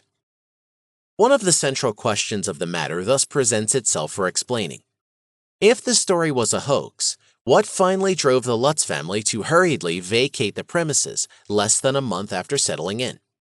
As is generally the case with sensitive stories like this, the whole and absolute truth will almost certainly remain an enigma. Chapter 16, Hauntings, Overton Bridge, Gateway Between Worlds. We have gone from a haunted painting to a haunted hotel, and now we cross over to something entirely unique, a haunted bridge. The Overton Bridge is located in the western part of Dunbartonshire in Scotland. It is situated on the estate that was formerly called Overton Farm before the White family purchased the land and built their mansion there. The house was erected in the 1860s, and it was soon apparent that a bridge was needed to connect the estate to its neighboring property for easier access. Hence, Overton Bridge was constructed in 1895. Unlike some of the other places we have talked about, the intriguing history of Overton Bridge is in no way connected to any one person. Rather, unbeknownst to all at that time, Overton Bridge just so happened to be built on a very sacred place. The place I am talking about is known by many names across different cultures, but is most commonly referred to in Gaelic culture as a thin place. A thin place is a spot in the world in which the physical world and the spiritual world meet. It is a portal of sorts that allows spiritual beings to pass in and out of the real world. In Irish mythology, a thin place is commonly found in the presence of water. The waterfall and the gushing stream that flows under the bridge certainly lend credence to this belief. The most curious fact of the bridge, though, and the reason for its notoriety, is that at least once a year, a dog jumps off the bridge and plummets to its suicidal death. Studies have been made into why exactly dogs are doing this in alarming numbers. While only approximately one dog per year has died since the 1960s, over 600 dogs have mysteriously taken the leap. These numbers are simply too staggering to be disregarded. Scientifically speaking, some have tried to explain these occurrences as due to an odd scent that is present at the bridge. The theory presented was that the smell led the dogs to chase after the source, causing them to leap off the bridge onto the rocky shoals beneath. But no one has been able to prove that such a scent is present. The presence of a thin place certainly would answer the question as to why dogs are doing this. I am sure you have heard about dogs that they are able to sense the spiritual world. There are too many accounts to mention of dogs that have protected their masters from some unseen danger or comforted people who have recently lost loved ones by being very empathetic and consoling. Apparently, dogs have an understanding and a keen sense of seeing something that humans just don't have the ability to see with the naked eye. In fact, there is an entire show dedicated to these occurrences on the Animal Planet entitled The Haunted. When dogs come to Overton Bridge, they must sense the presence of spirits as the two worlds collide, and whether joy or madness drives them over the edge, who can tell? There is also a possibility that the supernatural pull on the dogs to do this is stronger at certain times of the year. One Celtic holiday, for example, is called Samhain, and is described as a limited period when the physical and spiritual worlds come closer together. Our modern-day Halloween has some origins in this ancient festival. A study has not yet been conducted into the timing of dog suicides on the bridge, but it might be well worth the effort. In addition, another tragic event that transpired at the bridge also contributes towards its haunted state. In 1994, the bridge was the site of a ghastly crime. A couple named Kevin and Eileen Moy were visiting the place along with their baby boy Owen. Little did the wife know that her husband was about to commit a heinous act. According to the Scotland Herald, as they stood at Overton Bridge near a Dumbarton beauty spot, Moy suddenly dropped the baby to the wooden banks of a river 42 feet below, and then tried to throw himself over, but was dragged back by his screaming wife. Bystanders scrambled down the steep banks where Owen laid fatally injured. He died in the hospital the next day. Moy later stated that he believed that he was the Antichrist and that his son was Satan. In order to save the world from all the evil they would do, he had to kill his son and himself. Whether he strongly felt the presence of the other world and was actually trying to send his son back through the portal, no one can tell. Either way, the child's death and the man's attempted suicide are just one more connection between the bridge and the spiritual world. Overton Bridge is not the only thin place in the world. They exist all over the globe. For example, Aokigahara, also known as the Suicide Forest in Japan, is another one of these mysterious places where around 100 suicides occur every year. Perhaps in places like these, people feel the connection to the other world and cannot help but be drawn to it. Of course, you are free to visit places like these, but beware that their power may just come over you to do something that you will forever regret or pay for with your life. Chapter 17, Paranormal, Jeffrey Dahmer, Shape-Shifting. We have now taken the time to look at some real-life ghost stories and haunted places. It's time to move on and explore events that may seem even more bizarre, the paranormal. The Merriam-Webster Dictionary defines paranormal as something that is very strange and not able to be explained by what scientists know about nature and the world. With the popularity of shows like The X-Files and Ghost Hunters, paranormal happenings have stepped into the spotlight. Did you know that many of the episodes of The X-Files are based on real-life events? The man we will talk about in this chapter is the subject matter of an episode entitled Irresistible, the 13th episode of the second season of the show. The man named Donnie Pfaster in the show is loosely based on the real serial killer Jeffrey Dahmer. Jeffrey Dahmer grew up as the older of two brothers in a suburb of Milwaukee in Wisconsin. His childhood was not overly horrendous, but it was plagued by a constant fighting between his parents and the illness of his mother. He was a quiet boy but managed to do fairly well in school and had a few friends. Early on, some oddities were noted about him. He took to collecting dead bugs and animals, and sometimes his friends would help him pick up roadkill. As a young and curious boy, the behavior didn't seem very odd. However, this would only be the beginning of his fascination with death. Things quickly went downhill as he approached junior high. Even at the tender age of 14, he began to develop a drinking problem, and this alcoholic reputation at school caused him to become an outcast.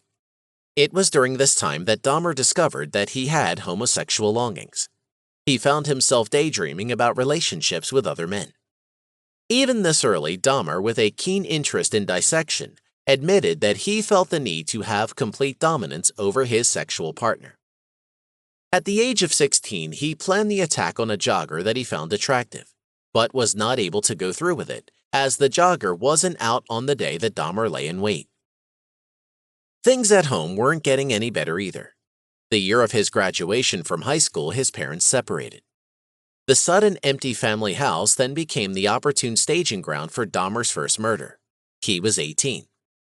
He brought a hitchhiker home, killed him, and then dissected and buried his body after sexually gratifying himself on the naked corpse. After graduation, he enlisted in the Army, delaying his steps towards becoming a serial killer for 9 more years. Even though he never killed anyone during his enlistment, a fellow officer did report being repeatedly raped by him. When Dahmer returned from the Army, he was sent to live with his grandmother, who resided in the same area that Dahmer grew up in. At first, things seemed to go well, and he even attended church with her and did chores. However, this didn't last long. After being propositioned by a man while reading in a library, his old desires resurfaced, and he once again started to actively search out sexual encounters. One thing led to another, and Dahmer once more ended up killing one of his partners. The first killing was not purposeful. Dahmer reports that he woke up the next day after a night of mutual passion with another man, but found him lying dead in bed next to him, with his chest crushed and blood everywhere. Dahmer claims that he has no recollection of actually committing this crime, but it led to an increased appetite for killings. In total, Dahmer ended up committing 17 murders. Each death became more and more violent. He kept the skulls of his victims and even resorted to cannibalism. He ate all kinds of body parts of his victims and was even known to serve human flesh to unsuspecting people. This later earned him the nickname of the Milwaukee Cannibal. At one point, he became fascinated with the idea of a sex slave. He tried to lobotomize several of his victims in order to keep them enslaved permanently, but he never succeeded, and his victims always died. When Dahmer was finally caught, he was in the process of building an altar to himself out of the bones of the victims. When police arrested him, they found several skulls and other bones in the refrigerator, as well as other preserved body parts that had been kept as trophies of his past killings. Jeffrey Dahmer readily admitted to all the murders he was charged with and was imprisoned to serve 16 life sentences. Ironically, Dahmer didn't last very long in prison. He was beaten and killed by another inmate, cutting his life sentence short. But what does all this have to do with the paranormal? It doesn't seem like Dahmer's story could get any wilder, but it does. One of Dahmer's hostages survived, and the tales he told about his tormentor are truly terrifying. He describes that Dahmer would change his form and turn into a hideous demon-like creature. Shape-shifting has been part of legend and myth for millennia. Many old fairy tales talk about characters that can change their image back and forth into that of animals. This is usually done with the help of a deity. In Dahmer's case, the shape-shifting might be more complicated than that. The fact that the form he took was that of a demon begs the question, was Dahmer possessed? The idea of possession has been around for as long as we have had history. Perfectly ordinary people are all of a sudden overcome by an evil spirit, which forces them to do truly hideous acts. If Dahmer were indeed possessed, this would certainly explain how a normal, healthy boy could grow up and be capable of all the unspeakable horrors of his crimes. But can possession be proven? That conundrum is the reason why debates on the veracity of paranormal events go on and on. But certainly for anyone who has had first-hand experience with such horrors and lived to tell the tale, it is more than real. When faced with such a credible source, we are left with only one option: to believe. Chapter 18, Paranormal, Cannock Chase, The Black-Eyed Children. Cannock Chase is an authentic piece of pristine English land, located in Staffordshire country, encompassing some 30 square miles. This area includes anything from forests, over large open fields, to old mines. Apart from boasting beautiful natural scenery, Cannock Chase is also home to a long history of paranormal encounters spanning across centuries. It is one of the hottest spots for supernatural activity in the UK. People since as far back as the 1800s have reported a wide range of unexplained experiences, sightings, and confrontations. Over the years, some of the most prominent phenomena have included the notorious British big cats, which are reportedly mysterious felines about the size of a panther, certainly not indigenous to Britain. Others have reported their own versions of the most famous among the mysteries of the world, such as Bigfoot, UFOs, and even werewolves.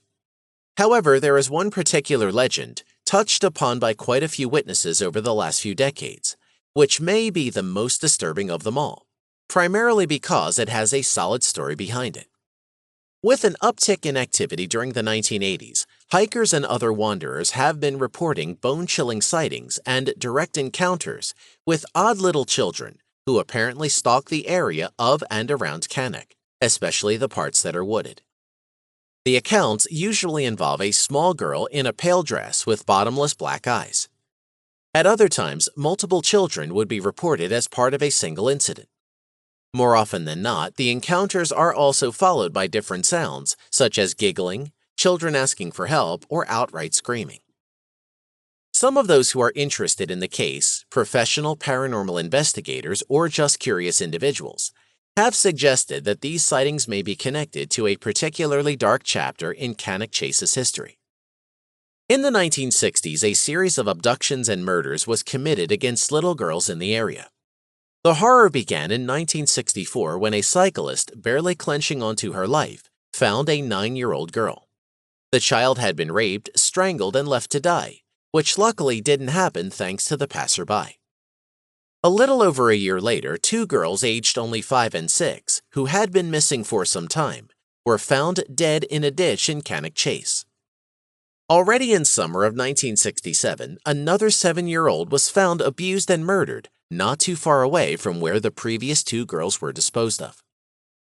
The murders had a lot in common, such as that a stranger prior to disappearing lured all the girls into a car. Things soon took a turn when one girl got away from the abductor and police began to connect the dots thanks to a witness of the attempted kidnapping. After one of the most large-scale criminal investigations and manhunts in UK's history, the police apprehended one Raymond Morris. He was charged with one of the murders, safely assumed as the perpetrator in the rest of the crimes, and locked up for life, remaining so until he died in March of 2014. Roughly a decade after this tragic episode was when sightings of the aforementioned apparitions began. It's believed by many that it is the trapped spirits of these poor children that haunt Cannock Chase to this day, lost in the woods. Lee Brickley, a paranormal investigator and an author who is one of the researchers who scoured this area for all kinds of paranormal reports over the years, wrote of an encounter that his aunt had in 1982. As she had told him, it was summer of said year, and she found herself spending a day outdoors with her friend in Cannock, enjoying the nature. At some point in the early evening hours, she thought she heard the voice of what sounded like a frightened girl calling for help from somewhere nearby. She decided to investigate just in case, trying to determine where exactly the calls were coming from. Her search led her to a simple dirt road nearby, where she immediately and clearly saw a little girl running up the road calling for help. She went after the girl but found it impossible to catch up to her. Eventually, she tripped, fell, and sustained a somewhat serious injury on her toe. This fall, the fact that the girl was heading into a particularly thickly wooded area, and the descending darkness led her to abandon her pursuit. After she visited the hospital the next day and told the story at home, the others told her to report the incident to the police just to be safe. Lizon said that the police came the next morning to inquire about what she had seen, since this was a possible case of a missing child, though no such reports had been submitted to them at that time. It said that the police searched the same area soon enough, but found no trace of the girl and no report of a missing child ever came. Rather interesting is the sudden resurgence of the sightings around 2014 because it coincides with the death of Raymond, the killer in prison. Around this time, some publications of considerable circulation in the UK began writing about increasing numbers of reports from Cannock, signaling a possible return of the ghostly children. Soon enough, as he was known as an investigator of the Cannock Chase area, Lee Brickley began receiving reports from multiple people, mostly via email, such as one message he was sent by an unnamed individual who spoke of a frightful walk he took with his wife and family dog in September. The man alleged that an unnerving sound of giggling could be heard as he and his wife entered the woods. Trying to identify the source of the chuckles, the couple looked around and suddenly was confronted by a very young girl with eyes as black as coal staring straight at them. The source said the girl stood there in front of the frozen couple and just observed them for a short while before she slipped into the thick, overgrown part of the woods. The witness said that he denied his wife's wish to follow the child, at which point they left. Another email Brickley received from a woman under the name of Mrs. Kelly also piqued his interest greatly. As her story went, the woman was taking a leisurely stroll with her daughter in Birches Valley, which was interrupted by a pronounced scream from somewhere in the vicinity. She took her daughter and rushed to locate what she perceived as a child in need of help. They couldn't find anybody, but upon stopping for a quick break and then turning, Mrs. Kelly quite clearly observed a small girl whom she judged to be around 10. The child was holding her hands over her eyes. When the woman inquired if it was her who had been screaming and whether she was okay, the girl lowered her arms and pierced the woman with a horrifying gaze from two entirely black soulless eyes. Petrified, Mrs. Kelly took hold of her daughter, only to notice that the strange child had vanished right then and there. Despite the fact that the existence of the paranormal and the investigation thereof are Lee Brickley's calling, he did say that he maintains a healthy dose of skepticism toward the reports he receives, although he does take them seriously. He has said in an interview that there is always a possibility that the witnesses were hallucinating at the time of their alleged encounters. Essentially, he feels this way because he is certain that the eyewitnesses he got in contact with are genuine. What about evidence of the black-eyed girls then? There have been some photos and pieces of video footage captured over time, but some are more veracious than others. For instance, there was a photo released in 2014 from a woman called Melissa Mason, which shows two of her kids climbing a tree and what appears to be a ghost of a child on the right side of the picture. It certainly does look like a ghost, but such an effect can easily be fabricated nowadays, and it's unsafe to assume that this was anything but a Halloween prank. On the other hand, a team of paranormal investigators called the Haunted Finders captured a certain video in 2015, which they claim shows a silhouette of one of the child ghosts. Tom Buckmaster, the Ghostbuster who recorded the footage, explained that to him, it looked as though he could see the figure's legs moving as it walks through the woods. This may be best left to the eye of the beholder to decide, but there are a few aspects of the footage that are interesting. Firstly, the footage, which was a result of some 6 hours of searching through the woods, does appear to be entirely genuine with no signs of tampering. The footage was made in the almost absolute darkness of the Cannock Chase woods, with what appears to be the camera's light illuminating the trees only mere feet within view, beyond which everything is pitch black. Then a pale figure can be seen slipping past further ahead in the woods, just beyond the light's range. The silhouette indeed appears to be moving as it quickly disappears into the dark. Within the messages in the video, the team raises the issue, and rightfully so, of how exactly the mysterious shape can be seen so distinctly in the enveloping darkness. It does appear that, as they said, it has its own light source. While what people say may be the source of these ghosts is a verifiable story that we have covered, the allegations remain largely inconclusive. It serves the story's veracity that many of the accounts, including older ones, share the same details about the appearance and behavior of the black-eyed ghosts. Another thing to consider is that Cannock Chase is not the only place where these reports have emerged. The United States has seen its own share of encounters with the black-eyed apparitions. Either way, the phenomenon is gaining popularity, and the diligent paranormal investigators are hard at work. These circumstances are always bound to produce more evidence sooner than later. Chapter 19, Paranormal, Mount Washington Hotel, the Carolyn Stickney EVP. Murky old photos, spoken testimonies, and age-old legends are, of course, not the only form of evidence that you can come across if you search for the paranormal phenomena or ghosts.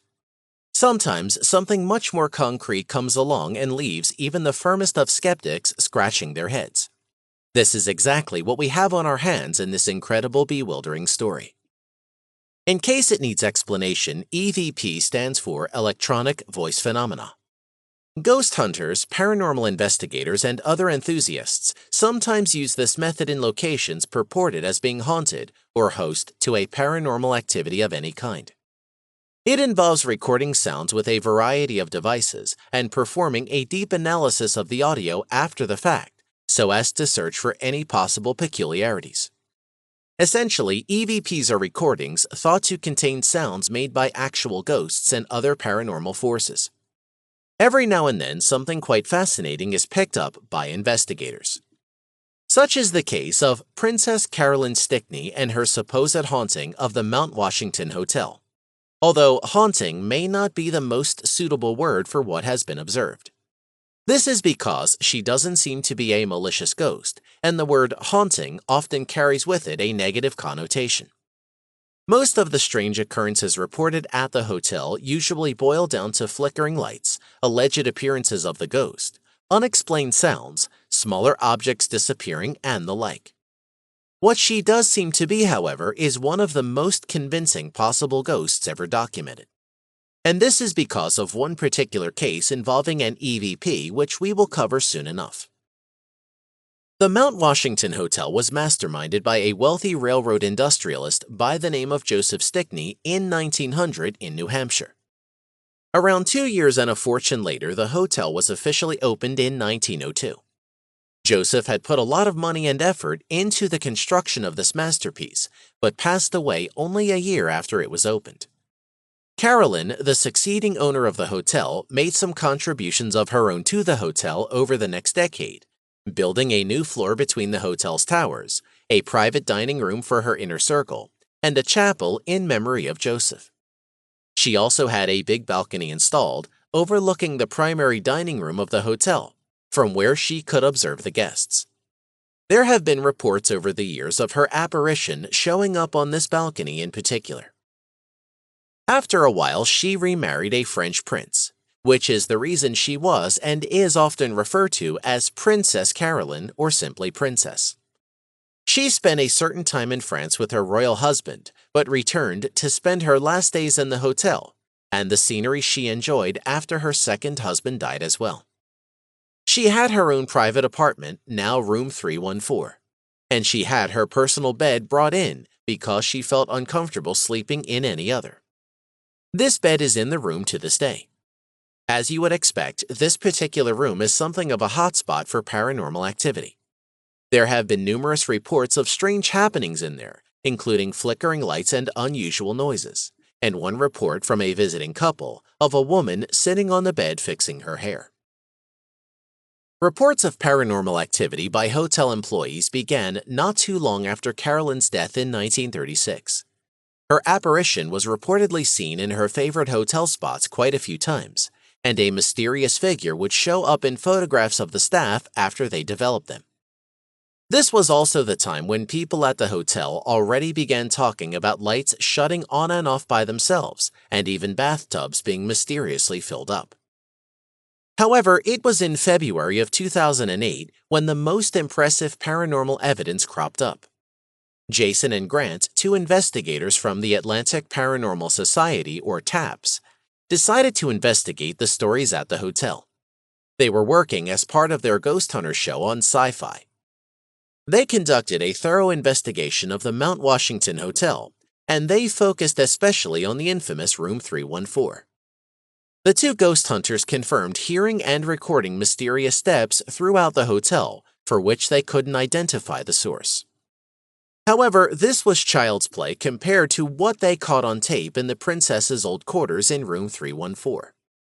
It was here where they tried to elicit paranormal activity and establish contact with the supposed ghost by asking her questions. No one could have predicted the mysterious outcome as the exclusively male crew started getting their answers in a female voice. The voice was not perfectly clear, but it was almost entirely audible, and what was said could be discerned with almost complete confidence. At first, in the footage featured on the show, the men are seen standing in and observing the room, apparently commenting on the interior and discussing the case. In the midst of them talking, the recording devices picked up what appeared to be a female voice, saying something very quickly, and then again as they are discussing the princess's old bed. After that, the investigators attempted to talk to the ghost directly. One of the men quietly asked, "Princess, are you in here?" The same muffled voice, sounding as if it was coming from under the water, responded in a barely audible manner. It did seem to appear that she said, "Hello, is there someone there?" The man repeated his question and asked her to confirm that she was in the room. Things get creepy at this point as she responds once again, this time more clearly. Most would agree that she said, "Of course I'm in here, where are you?" Still, the voice was not entirely audible, but it was definitely improving. The team tried to get her to give a physical sign by moving an object or doing something of the sort. All of their questions were met with the same answer, though. "Of course I'm in here, where are you?" she kept asking. The audio recording and video footage were of course featured on the Ghost Hunters episode, but are also available on the internet for anybody to see. In the episode, the ghost hunters were seen showing their audio recordings to the head of security at the hotel, Fred Hollis, and filming his reaction.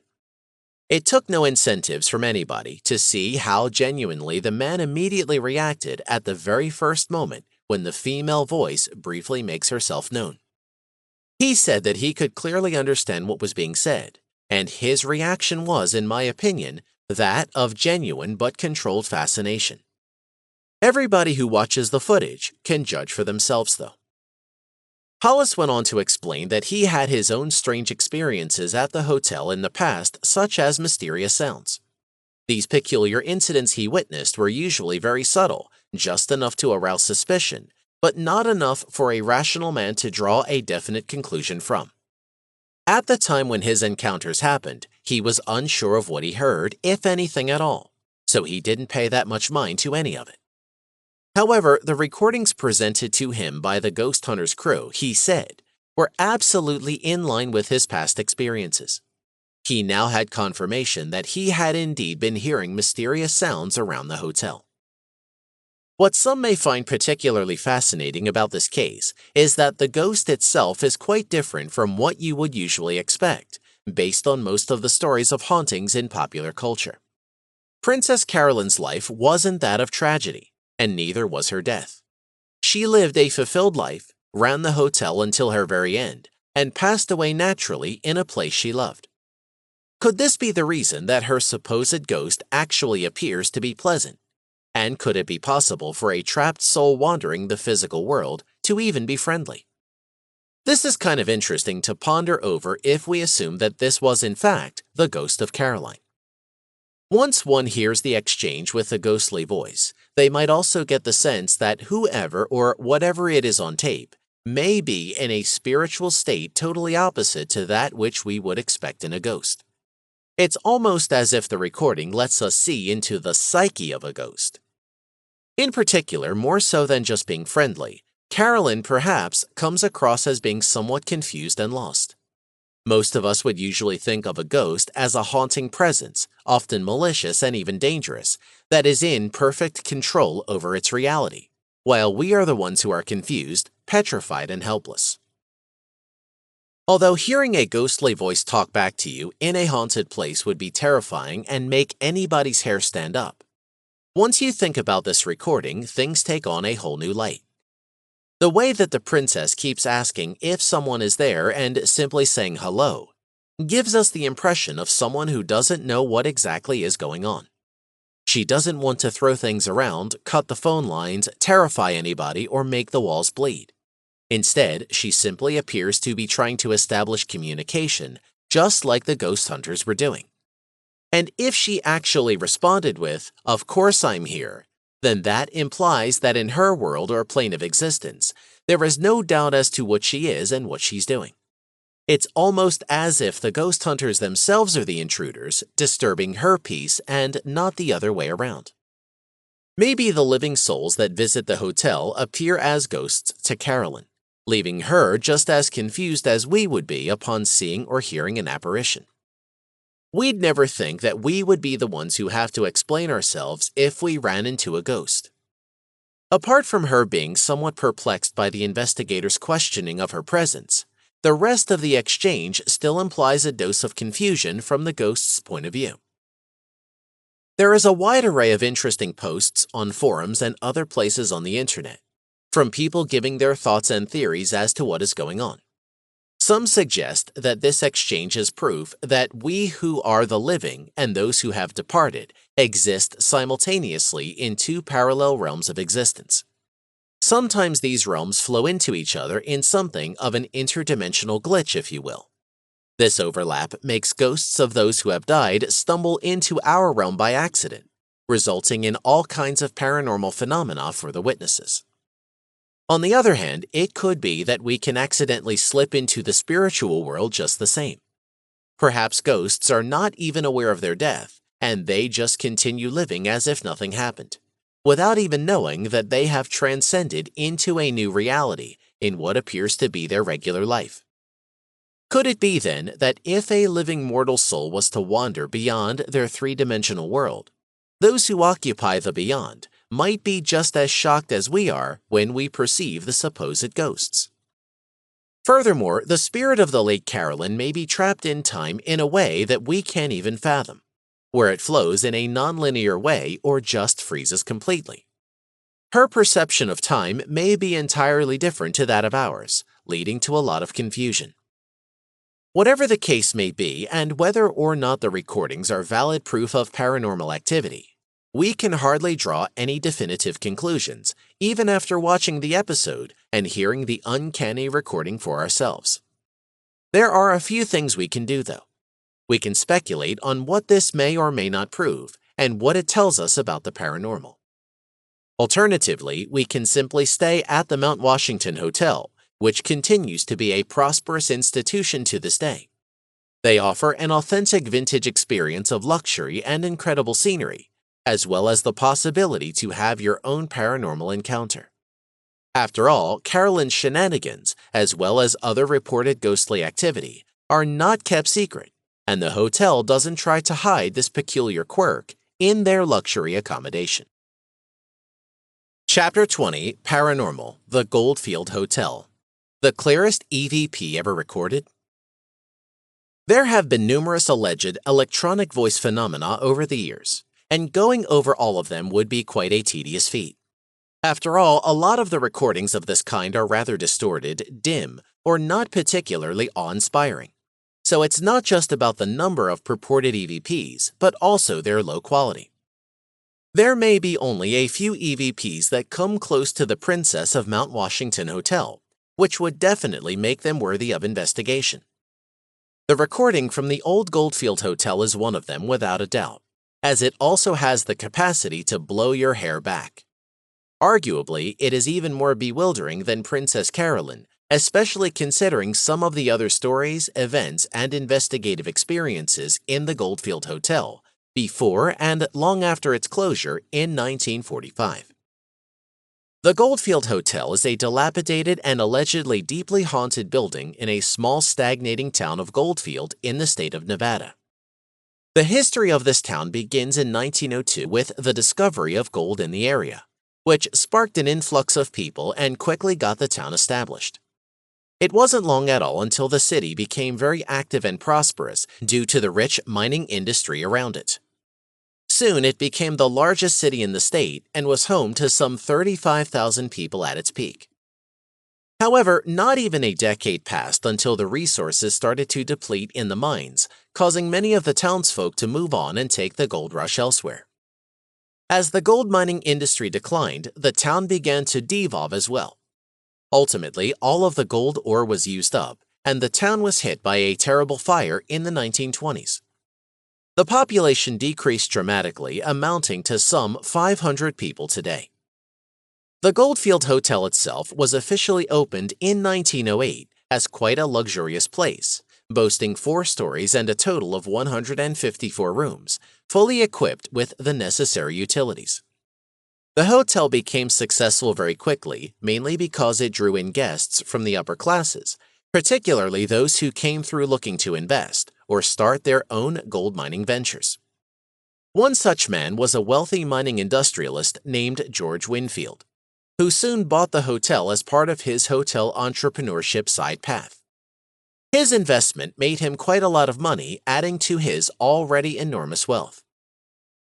Winfield is allegedly also one of the ghosts who still haunt the historic hotel, along with a ghost of a woman called Elizabeth.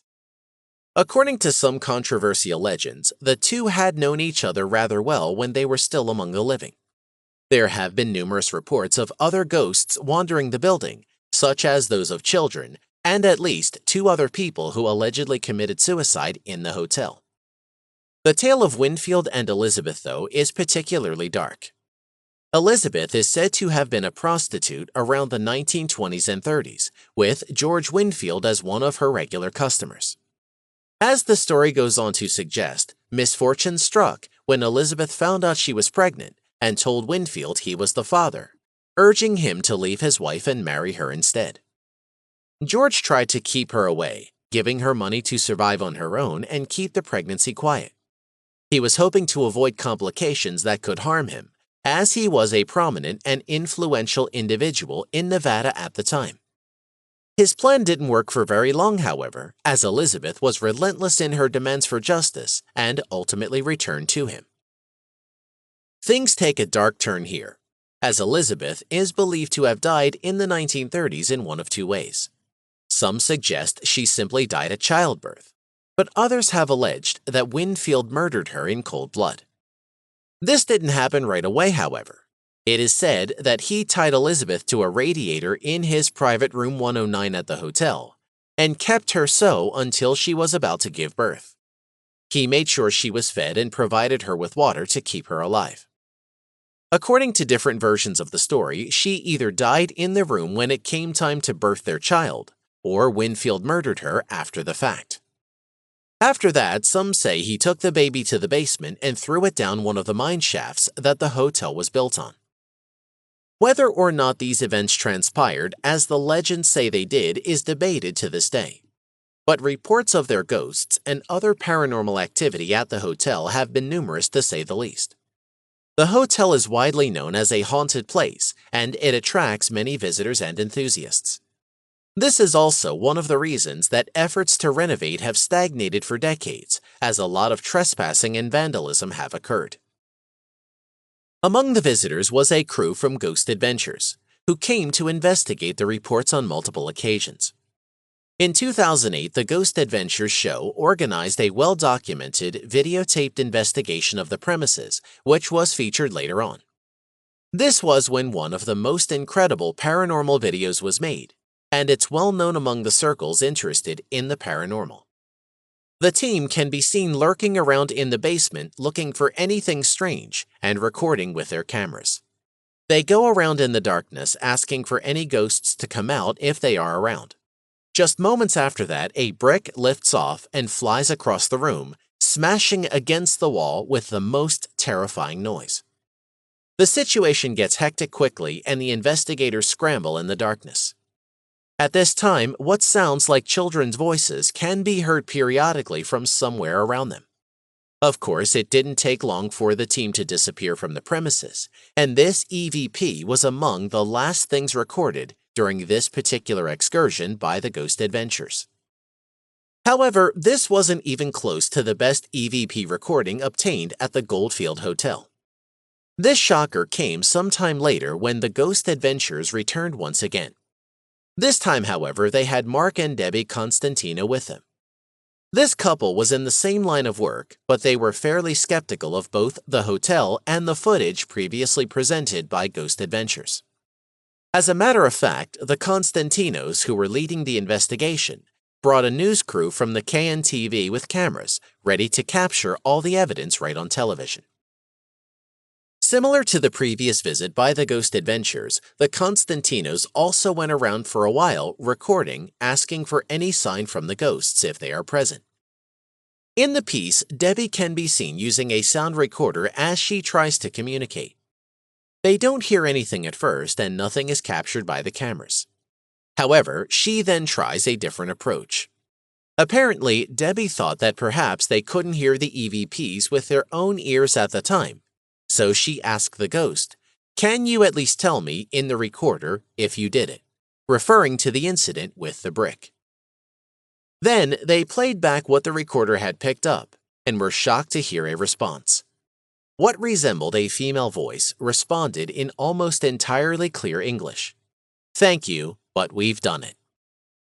The words sounded slightly cut up and there was a little bit of static, but the recording is very difficult to argue with. But the investigators didn't stop there.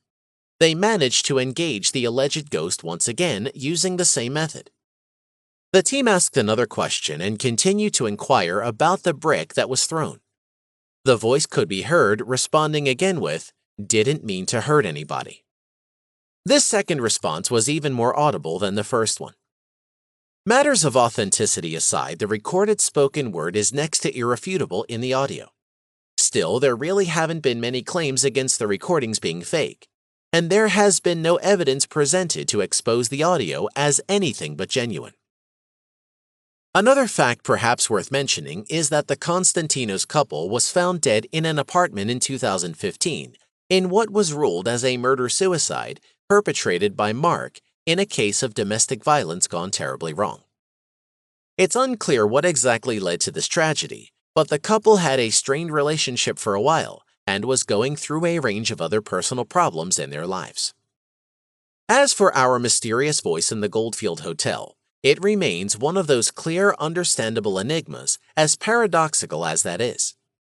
If there truly is a spirit at work on the premises, it's also unclear if this would indeed be the restless soul of Elizabeth or someone else. Her apparition was described in reports as a sad, heartbroken lady who hopelessly stalks the hallways in search of her child. As for Winfield, some witnesses have alleged that they would run into traces of mysterious cigar smoke that seems to emit from no natural source. They purport that this could be the residue of his spirit as it traverses his old hotel, smoking the cigars he enjoyed in life just the same. There are problems with the legend of these two departed, though, and inconsistencies between different versions. It is known that Winfield didn't remain the owner of the hotel until the very end. Instead, it was sold to another man not long after the town began to deteriorate. There are thus conflicting accounts of when exactly Elizabeth died, and if Winfield had even been the owner at the time it happened. Details of such stories, which span back for decades and were spread by word of mouth mostly, can often become muddled up and result in confusion and disarray in the story. However, that isn't to say that there isn't a fine thread of truth that snakes its way through the different versions and recollections. This is especially true when there is so much strange activity reported by so many people who can't explain just what they experienced. Combined with the startling documented evidence that hasn't been refuted, all of this makes for an unusual place that continues to garner much attention as people who are thirsty for answers pass through the hotel in search of the truth. Chapter 21, Paranormal, Natasha Demkina, X-ray Vision. Just as both evil and good exist in the physical world, the same applies to the spiritual realm. In the last 26 chapters, we have focused on the gory and evil side of ghosts and paranormal activity, but ending on a positive note seems more beneficial. You know how after you watch a horror movie, you need to watch or read something else, something light, before settling in for your restful night? Consider this the chapter that does that. Paranormal activity in humans, while frightening, can also be quite rewarding. Stan Lee, who helped create famous comic book heroes such as the Avengers and The Amazing Spider-Man, decided to come out with a television show that broadcast the superhuman or paranormal abilities of men and women all over the world and entitled it Stan Lee's Superhumans. These wide-ranged paranormal abilities covered everything from superhuman strength to superhuman mental acuity. People featured on this show include Salim Hayini, known for his incredible ability to eat anything, Zamora the Torture King, who is able to skewer himself without feeling any pain whatsoever, and Miroslav Magola, a man with telekinetic abilities. Some of these abilities may seem more valuable than others, but imagine if you had an ability that could truly help others. Would you use your power? This is the choice that Natasha Demkina faces every day. Natasha was born in 1987 in Saransk, Mordovia. While her life appeared to be completely normal at the start, her parents soon took notice of a special ability that set her apart, an ability that lay in her vision. One day, Natasha walked into a room and became aware of her ability to see her mother's organs, as though she had X-ray vision. However, unlike with X-ray, Natasha was able to see each organ in full living color and movement. Imagine how the wealth of information generated by all the additional detail of Natasha's vision could aid doctors in the accuracy of their diagnosis. Once her mother had told others of her abilities, local residents frequently dropped by to receive prognoses from the girl with the unusual ability. Natasha spent a lot of time in Russia helping doctors at the Children's Hospital in Saransk with quite a bit of success. Among her accurate readings, Natasha was able to see the precise location of an ulcer in one of the doctor's stomachs. She was also able to differentiate benign cysts from the cancerous material. Word about her unique gift inevitably spread around the world, and she was soon invited to England, the United States, and then Japan to talk about and prove her abilities. The test in New York City, however, did not put Natasha in a good light.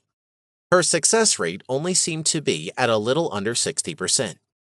Because of these results, the scientific world in the United States, as well as many other countries, felt that Natasha had been legitimately discredited. It appeared to the critics that she was merely a psychic, a good one at that, who was able to read people in order to diagnose them. Meanwhile, other experts attempted to discredit the criticisms. The test in Tokyo, Japan went much smoother than the test administered in the United States, finally making a valid case for the authenticity of her skills.